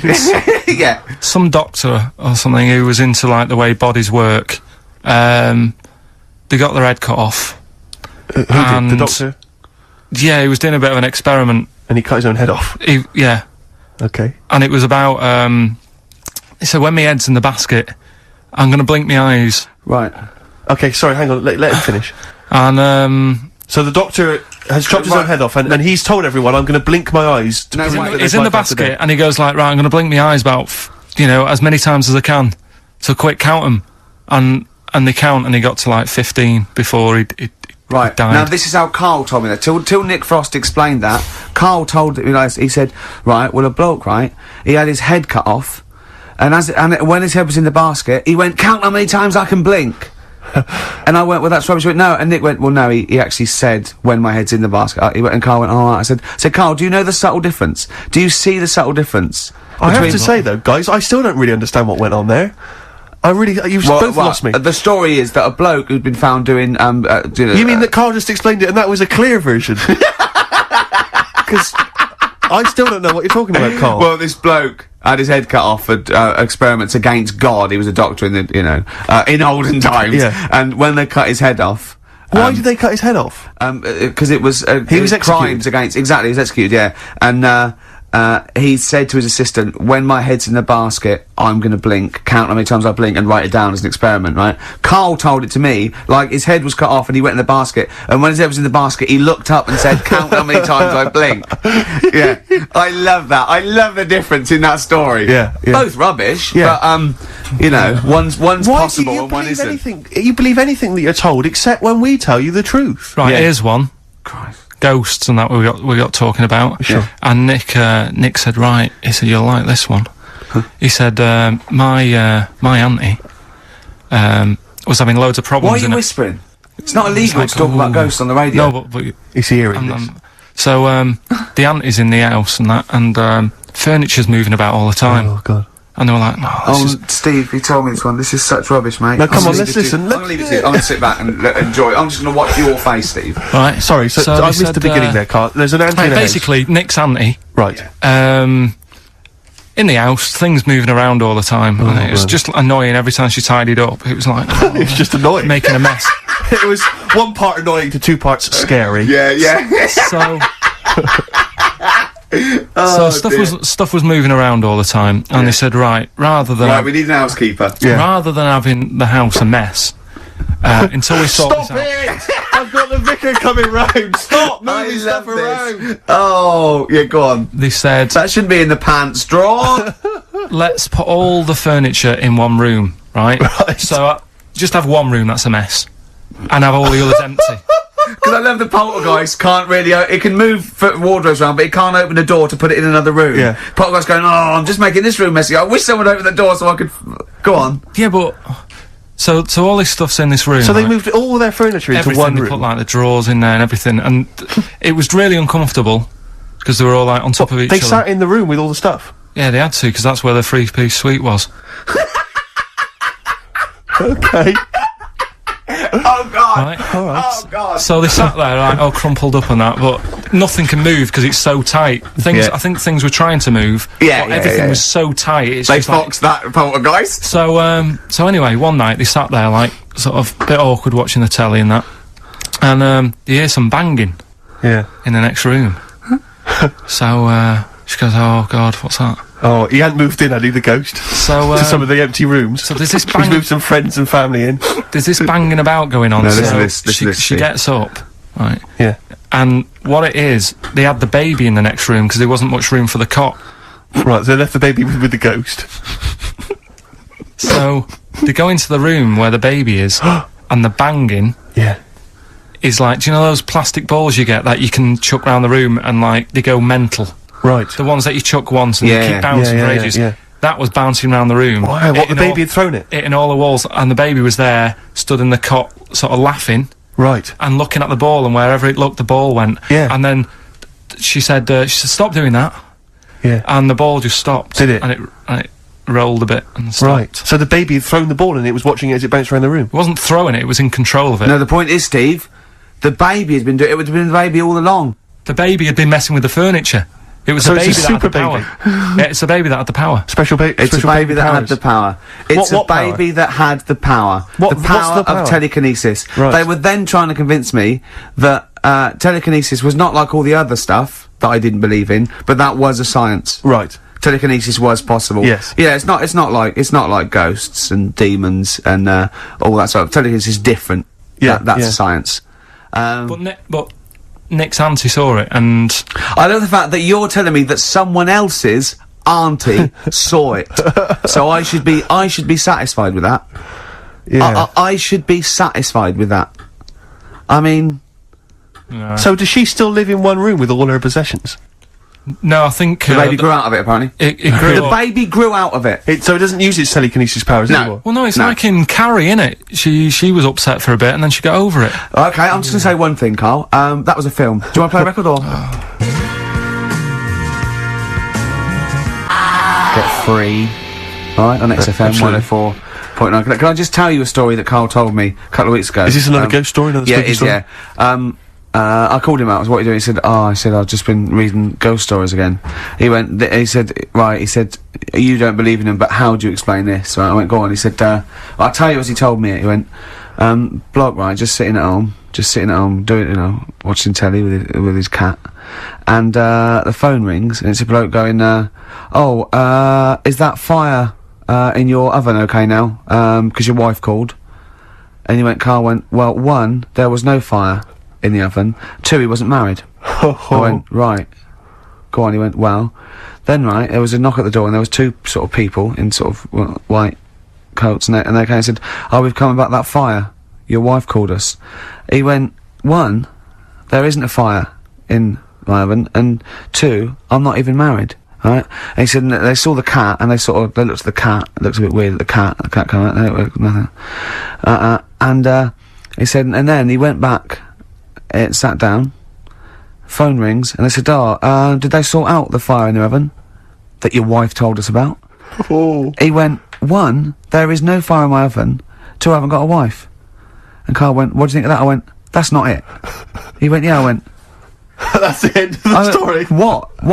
He went, well, how'd you explain that? I went, explain what? I thought he was going to say, a year later we got married, but she died in an oven fire. Right? I thought it was going to be that, and I went, That's what? people winding him up. Yeah, or someone did report a fire in the oven, and their name was Johnson, and they looked up Johnson, they got the wrong thing, it was the gas board, and they sent it round to the wrong person, right? You know, he went, yeah. I said, I explained it to him, he went, yeah. Why did they look at the cat funny? Oh, man alive, Carl. This is really weird, right? I was in my house once, right, and the doorbell rang. Yeah. Right, I opened the door, there was no one there. Yeah. Right? And then I looked across the street, There's right, some kids and there were some running kids running away. Yeah. Now, how do you explain that? Yeah. There was another time, right, where, like, I opened the door and there was a bloke goes, you've ordered pizza. I went, I haven't ordered pizza. And I heard my mate upstairs giggling and putting the phone down. Yeah. How'd you explain that? Carl, seriously, why did you tell me that story? What did you think it was weird about that? The fact that it was 3 different people. Is this all the information? Is that the entire story? It was 3 different people. Did you fall asleep and not read the end? A fire that didn't happen, about a wife that didn't exist, and a cat that didn't look happy.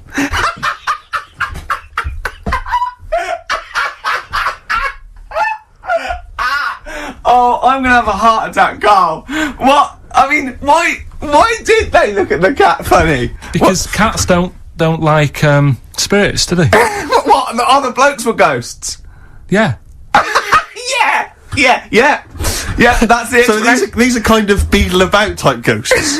These are ghosts who walk the earth as the undead, just winding people up slightly. That's lovely. That is lovely. Seriously, and a cat that did not look happy. But seriously, why would ghosts wander around just like winding people up? Oh, Maybe something did happen there years ago. Some fire, some woman might have died in the house of a fire or something. Yeah. And it sort of all happened again. Bit of a- Yeah, it's certainly a mystery. Well, if you Certainly. don't it is a believe- mystery. I mean, I can't. What's this book you were reading? You were reading a book, which is interesting enough. It was the for tea and Times. Oh, Carl. Yeah. Well, I don't know what to say. Well, I'll tell you this, Carl. There is a track that will spook you right out. This is Warren Zevon from what was it, like about 1979, early 80s? Oh, great track. Werewolves of London. Play this, Carl. But don't be scared. From 1978, Carl, Werewolves of London by Warren Zevon. Are you a fan of that? It's alright, that. Great track, isn't it? Fans of Warren Zevon, maybe if you should know he's got a new album out as we speak. Although, if you're a fan, you probably know that already. Yeah. If you aren't a People fan, who hate him would be interested in knowing yeah. that he's got a new album out. Yeah. Do you believe in, I think Werewolves. lycanthropy? Is it not called? What's that, sorry? Lycanthropy. What's lycanthropy? Isn't that werewolfism? Really? Isn't it? Do you believe in that, Carl? They've found stuff, haven't they? They've found kids walking about who are all airy. Because they sort of grew up with wolves and that. Yeah. So No, you see, 2 things there. You cannot take on acquired characteristics genetically. So, if you grew up with wolves, it wouldn't suddenly make you hairy. there's been pictures, there's been stories on it, and I reckon most people a lot of people have seen the stories. It's a popular thing. You mean the kids that are born hairy? No, there's kids who've been born hairy, right? Yeah, that's it. No, but listen, and they walk around on all 4s, and they drink milk from a saucer. Steve, this is remember that time with the maggot in the head? Yeah. Getting out with bacon, and you were like laughing, and then people called up and said, yeah, I've seen that, I've read about that. Yeah, this is the same thing. Have you seen an XFM listener up close? Have you ever looked? They drink milk from a saucer. yeah, they've got to be kept on leads. People who listen to this show. There's no point me telling you about stuff. There is. It's comedy gold. When you were at school, did you keep arguing with the teacher saying you're talking rubbish there? Teachers didn't teach us about werewolf boys and ghosts. They taught us maths. God, right. Tell the story about the manhole cover. Right, in the same magazine as the one with the with the cat and the fire and that. Don't tell me that story again, it gives me the shivers. Yeah, a cat that's got a weird expression on its face is against God. Anyway, this isn't a scary story, this was just, like physics. Physics. Yeah. It was going on about the, nuclear bomb and how powerful it is. And, they put a manhole cover on top of one. Okay. Blew it up. Yeah. Never saw the manhole cover again.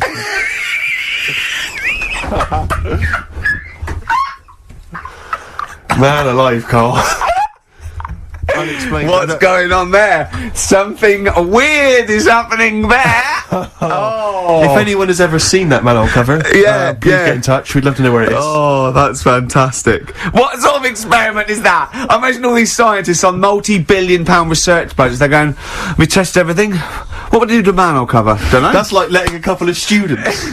Yeah, exactly. control of a nuclear Do you reckon it can send a traffic cone into orbit? Go on then, put it on there. I love that. Imagine that. What value is that? I might tell you what we could do. We could put the manhole cover on it and aim it, and then blow the bomb up, and the manhole cover would have someone's eye out.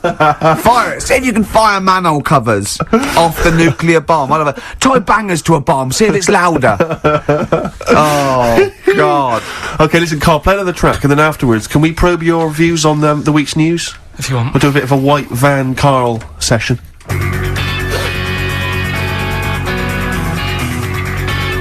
Smashing Pumpkins. Today Today is the greatest, because we're back. That's true enough. All right. I hope people, Rick, were listening to that loud in this lovely summer's day. Or I mean, no, not too loud. Well, don't don't annoy ears. people. White Rick, van. Carl. Yeah, White Van Carl. I mean, for those that don't know, we do this. We ask Carl the questions that the Sun asked someone else. That's right. The Sun every day asks some, average Joe his views on the week's big stories. Carl, let me ask you now. What do you make of Prince Harry smoking openly at a polo club? Are you aware of this story? No. Was it? Go on. Prince Harry, you know that he's one of the royals. Yeah. And he was seen smoking openly, a fag, a cigarette, at a polo third ground. in line to the throne. Something like that, yeah. Imagine that. Someone smoking a cigarette is third in line to the throne. A cigarette, Carl. Is it a non-smoking polo club? Do you know, I don't know, but if it were, would that make things even worse for you? Well, No, yeah. seriously, what do you make of it? This is, the whole, the furore is, he's a role model, he's a royal, should he be seen puffing away in a public place? I don't think it matters, does it? Not concerned for you? How old is he? Is he old enough to smoke? I think he probably is, yes. Right, yeah. Well, fine. I think the trouble with this role model thing, with anything that's legal, it should either be illegal or not. Yes. I just don't think you can impose things like that, because you could say that it is bad for you, and it is bad to start smoking, and it really is bad for you, it causes cancer and everything. But everyone knows that, don't they? Well, yeah, but you should either make it illegal or shut up about it. So this is Carl you're asking, isn't it? I am indeed. Sorry, So we can throw these questions your way as well, if you fancy. Sorry, yeah. It doesn't matter. But Carl, what are your views generally? I mean, it's obviously cigarettes are perfectly legal and so on, but what about stronger narcotics? Because I know you're very scared of drugs and stuff, aren't you? You're Yeah, I'm not a fan. I don't No, know. what's your concern? What's your worry? Just that you might get into them. Sure. It's like you might have them and go, oh, this is alright. Exactly, Carl. Yeah. Exactly. Although I was talking to you about it earlier, and you weren't very sympathetic about a lot of young people who have perhaps gone to crack or smack. You didn't you describe it as their own fault? Sometimes it is, isn't it? Yeah. I mean, I could have turned to it where I grew up, but I said, well, don't want to do that, it's not good for you. Sure. And I avoided it. You turn to ghosts. So you've got no sympathy for anyone who's a drug addict.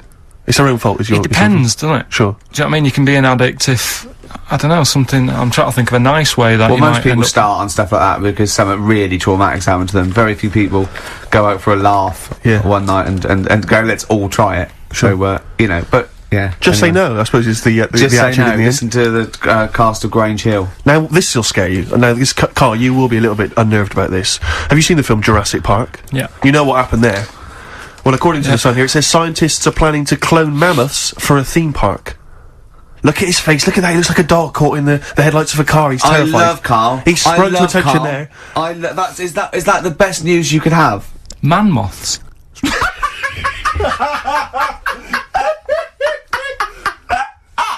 Right, Yeah, man moths. I Man love moths. the fact that that's why he was so excited that they bred a man moth. What is this? Yeah, it's a human being that hides in your wardrobe and eats an entire jacket in a day. Yeah. What do you mean man moths? Mammoths. Mammoth, the big hairy written cow the from the mammoth? Ice Age. I mean, elephant. You're not so excited about that, then? You can take or leave bringing back mammoths to life, but a man moth? A man moth is a different matter.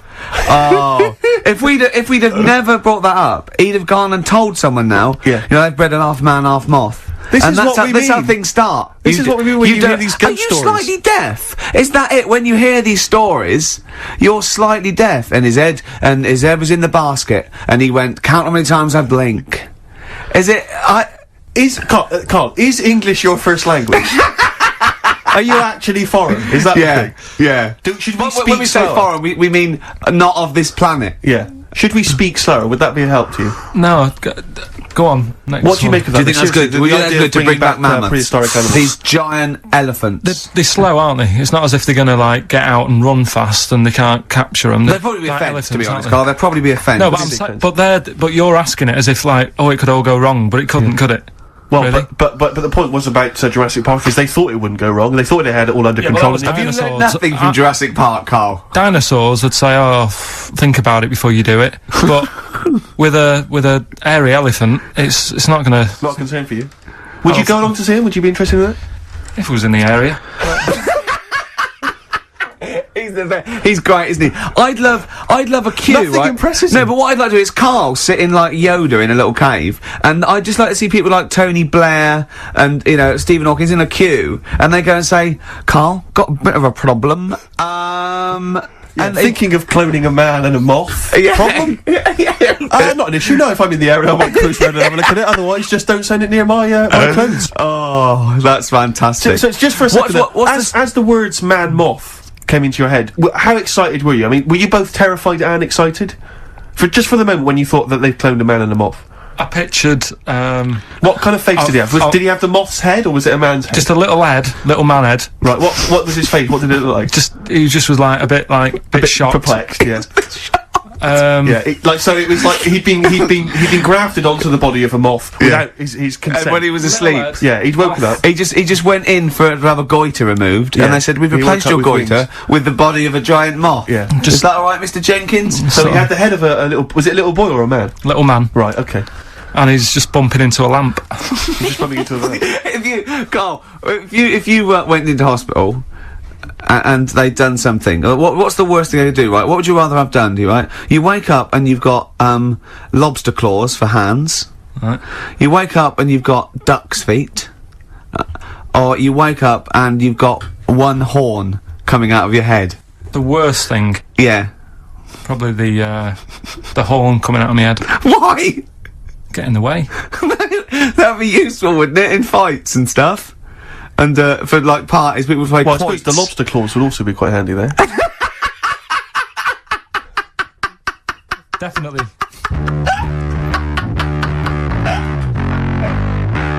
Black Rebel Motorcycle Club, spread your love. You enjoying it so far? Yeah, I suppose so. First show back. Yeah, it's not bad. It's great to be I'm back. just thinking about that money, Rick, to be honest. It's I still know. playing on my mind. I know. Yeah. Could we maybe get like a sort of telethon type thing going, or a little charity thing, just sort of help me pay? You can't really ask people to send you money. It's Really? technically begging. Is it? Yeah. Okay. Unless you're are you a registered charity? I suppose not. Not really. We could probably get you status. Yeah. But could I promise? I mean, could I pretend to give them something in return? I mean, am I allowed to sell things on the radio? Yeah, you are. Yeah, Yeah. so- Although you probably get in trouble with the authority if you're using it to sort of like to your own. my gain, own- not like everyone else doesn't. Not exactly. Yeah. Free lunches and Yeah. sponsorship and Yeah, God knows yeah, what. yeah, You know what I mean? Yeah. But the people that work here, small fry, the Yeah. scum. Exactly. The nobodies. Yeah. Yeah. But 165 quid it's quite a lot of money. So I mean, if you want to contribute anything, Rick, as I said before, you're more than welcome to. Yeah. No, I would if I felt any responsibility. Right. Yeah, Or cared. sure. But yeah, I got there too early, which is annoying. What we should have done really was get you your plane and come back because I'd have had time. Do you know, I was going to mention it at the time, but I didn't want to because I knew the answer would be no. Oh, Carl. Oh, I've had a great time. I've forgotten how good it was just to have a normal just to have a conversation with you. Have you been looking forward to this? He's really down today, isn't he? He's down, man, isn't he? Just a bit tired. But it's interesting because I said to him, did you enjoy Edinburgh? He spent the week up in Edinburgh, obviously, and he said he had well of him. He loved it up there. He's been partying every night, and he actually enjoyed it. And I've never met him when he's actually enjoyed anything before. He's never enjoyed anything, as far as I know. And I'm depressed that we weren't involved. His paper round. He loved the paper round, and this is the first time. Yeah, he was talking to me about that the other day as well. About I said to him, that's when he really thinks that paper round he had when he was 14 was the best job he'd ever had. He still thinks it's the best job because he said he was his own boss. Well, no, you weren't. He went, well, I'll get on my bike and think. And he said, I bet if I phoned those people who I delivered the papers to, they'd say it was the best delivery they've ever had. He said, in fact, I bet a lot of them have chucked in the delivery because it went downhill. This is all, he's thinking this as he went along. Didn't you? Yeah. Imagine phoning someone up and saying, you don't remember me, but I used to deliver your paper 10 years ago. Was it the best delivery service you've ever had? No, but if I said I delivered it 10 years ago, you used to, if you got up at like 6 in the morning, it was there for you. Yeah. There's no other paper boy who could guarantee that they'd have that paper when they got Carl, out of if you bed. could earn enough money, would you do a paper round again? If that was your job, but you were being paid enough to make a living from it, is that something you think about? Do you think you'd enjoy it as much nowadays? Yeah, I reckon I would, yeah. Yeah? Yeah, listen to some music. Sure. £1,000 a week, would you do the best? Yeah. Would you really? Yeah. Is there anyone out there who is willing to test that? Is there anyone who's willing to pay Carl, right, a sum of a grand to take a week off work and deliver papers just for that week? All day though, it's all day. No. I'll get up and the customers will have their paper. Yeah, but can I tell you what 6 o'clock street in the it morning. is? No, because No, it's the M25. see, You are being paid £1,000. Yeah, you you got to deliver to the M25. I'll tell you what, let's take the mood down a little bit and play one of the most beautiful songs I've been looking forward to getting back on the road. Just to play this, to be honest. It's Jimmy Webb's version of Galveston. Galveston there, by the brilliant Jimmy Webb. Who wrote it? Who wrote it? He wrote it. Yes. I mean, yeah. Brilliant Jimmy Webb, who wrote it? Yeah. It was all one sentence. Yes. Did I confuse you? Again, yeah. With my speech patterns. It's just using the English language is always helpful, really. But compared to Carl, I'm Oscar Wilde, aren't I? I suppose so. Be afraid. Electric Soft Parade on XFM 104.9. Not long to go on our a triumphant return. I think. I think the papers will be saying, Steve. Yes. Carl. I met Carl a couple of times in our sabbatical, and he said to me once. He said, "Oysters." So I said, "Have you ever tried oysters?" I don't like them. And I went. I said, "Oh, it's just a thing about swallowing them whole." You know. He went, "Well, the reason you have to do that is just they're fatally poisonous, and if you bite into them, they kill you." And I went, "Well, of course they don't." He went, "Yeah." I went, "Well, of course they wouldn't." "What if you chewed on it?" He said, "No." I said, "Well, so you swallow them whole and they're not poisonous?" He went, "Yeah, see." He said, when you swallow heroin in a Johnny, he says, that doesn't kill you, does it? That was it. Oh. And then, about a week later, he went, "I was wrong about them." Yeah, I went, well, he said, yeah. And what did you say? it's if you eat them and then you have some whiskey. They turn deadly when whiskey comes into contact with them. Yeah, when they've had a drink. They get a bit rowdy in your stomach. They start fighting. They can cause. So what are you saying now? Are you saying you don't believe that? Am I saying what? Are you saying you don't believe Look, that? he thinks he's got us here. He thinks he's got us here. Yeah, I don't believe that if you eat an oyster, then drink some whiskey, you die. You might not die straight away, but you won't. Eventually, 50 years time. If you've got to keep on drinking whiskey. Yeah, 50, a bottle a day. 50 or 60 years later, he was dead. Yeah. Oyster and a bottle of whiskey a day. Oh, then out of nowhere, 40 years later. Where does this information come from, Carl? If some doctor called up now, and put you right, would you believe him? If it wasn't Dr. Fox, yeah. What about the airy lads growing up with the werewolves and that? They didn't grow up with werewolves. Grow up with werewolves. You've confused about three just different a genetic stories, mutation where they were born with very, very hirsute. There were a couple of kids, yes. They didn't grow up with wolves, and you can't kill them with a silver bullet. I mean, you're confusing two things. There were some kids who were very, very hairy, yes. Yeah. They're in folklore. There were some kids who grew up with wolves, yes. I don't think the two are connected. Yeah. There's no such thing as werewolves, Carl. You believe me, I saw a documentary on it on the History Channel. You'd have loved it. You grew up with a magpie. You know, you don't flap around, do you, and steal people's jewellery. What was the thing you told me about snails? Have you ever had any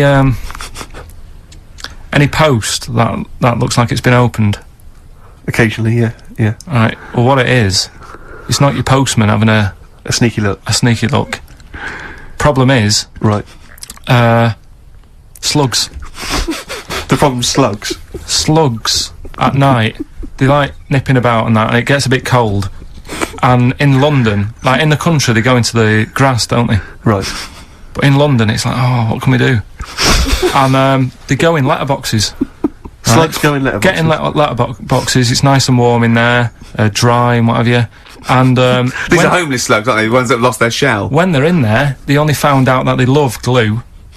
They've been eating the glue off the stamps. Right. And people have been getting charged for post because it hasn't had stamps on it. It's like, well, I put a stamp on it. Yeah. It's like slugs have been eating it. Sure. And they also eat the glue that's on the actual envelope shutter.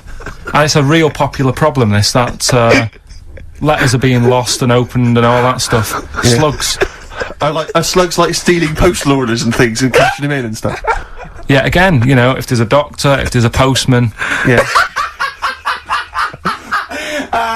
Well, with us two expert witnesses, a doctor and a postman. So postage is a real problem.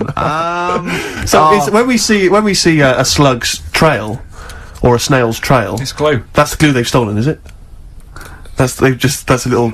I'm not going to say yes to that because I'm not sure. But we could follow that trail and find them, and they'd have a big sort of big pile of letters. Our stamps and there they are, like birthday cards from but £2 notes. Yeah. Oh, that's fantastic. Wow. Slugs. Wow. So, oysters and whiskey kill you, and slugs. Be very careful if you're going to go out this evening, you're thinking of having a whiskey, maybe some oysters, be very, very careful. Yeah. Xin chào mọi người, và hôm nay bên em lại về một chiếc vai ớt G tự động sản xuất 2014 phiên bản màu bạc. Vai ớt là một trong những dòng của Toyota rất là bền bỉ và tiết kiệm nhiên liệu. Và con xe này thì đã trải qua mùa lũ nhá, vừa mới đây. Và bây giờ em sẽ quay tổng thể chiếc xe cho mọi người cùng xem và báo giá. Con này thì chỉ hơn 200 triệu thôi vì nó đã qua mùa lũ rồi. Đầu tiên các bạn có thể thấy mặt ca năng, biểu tượng Toyota là biểu tượng của sự an toàn và thương hiệu này rất đáng tiền. Đèn trước rất là sáng, mặt ca năng thì có mạ chrome này nhìn rất là chắc chắn và khỏe khoắn nhá. Đấy. Lốp la răng thì vẫn chưa xuống cấp nóng, vẫn đi dài dài. Và xi nhan thì tích hợp ở gương. Xe màu bạc thì nó cũng không được đẹp cho lắm. Vai ớt thì phải màu vàng cát cơ. Và con này rất tiếc là đã qua mùa lũ rồi. Đèn hậu. Đấy. Đèn hậu rất là đẹp. Vai ớt G. Biểu tượng Toyota. 2014 năm 2022 rồi, 2023 gần chục năm.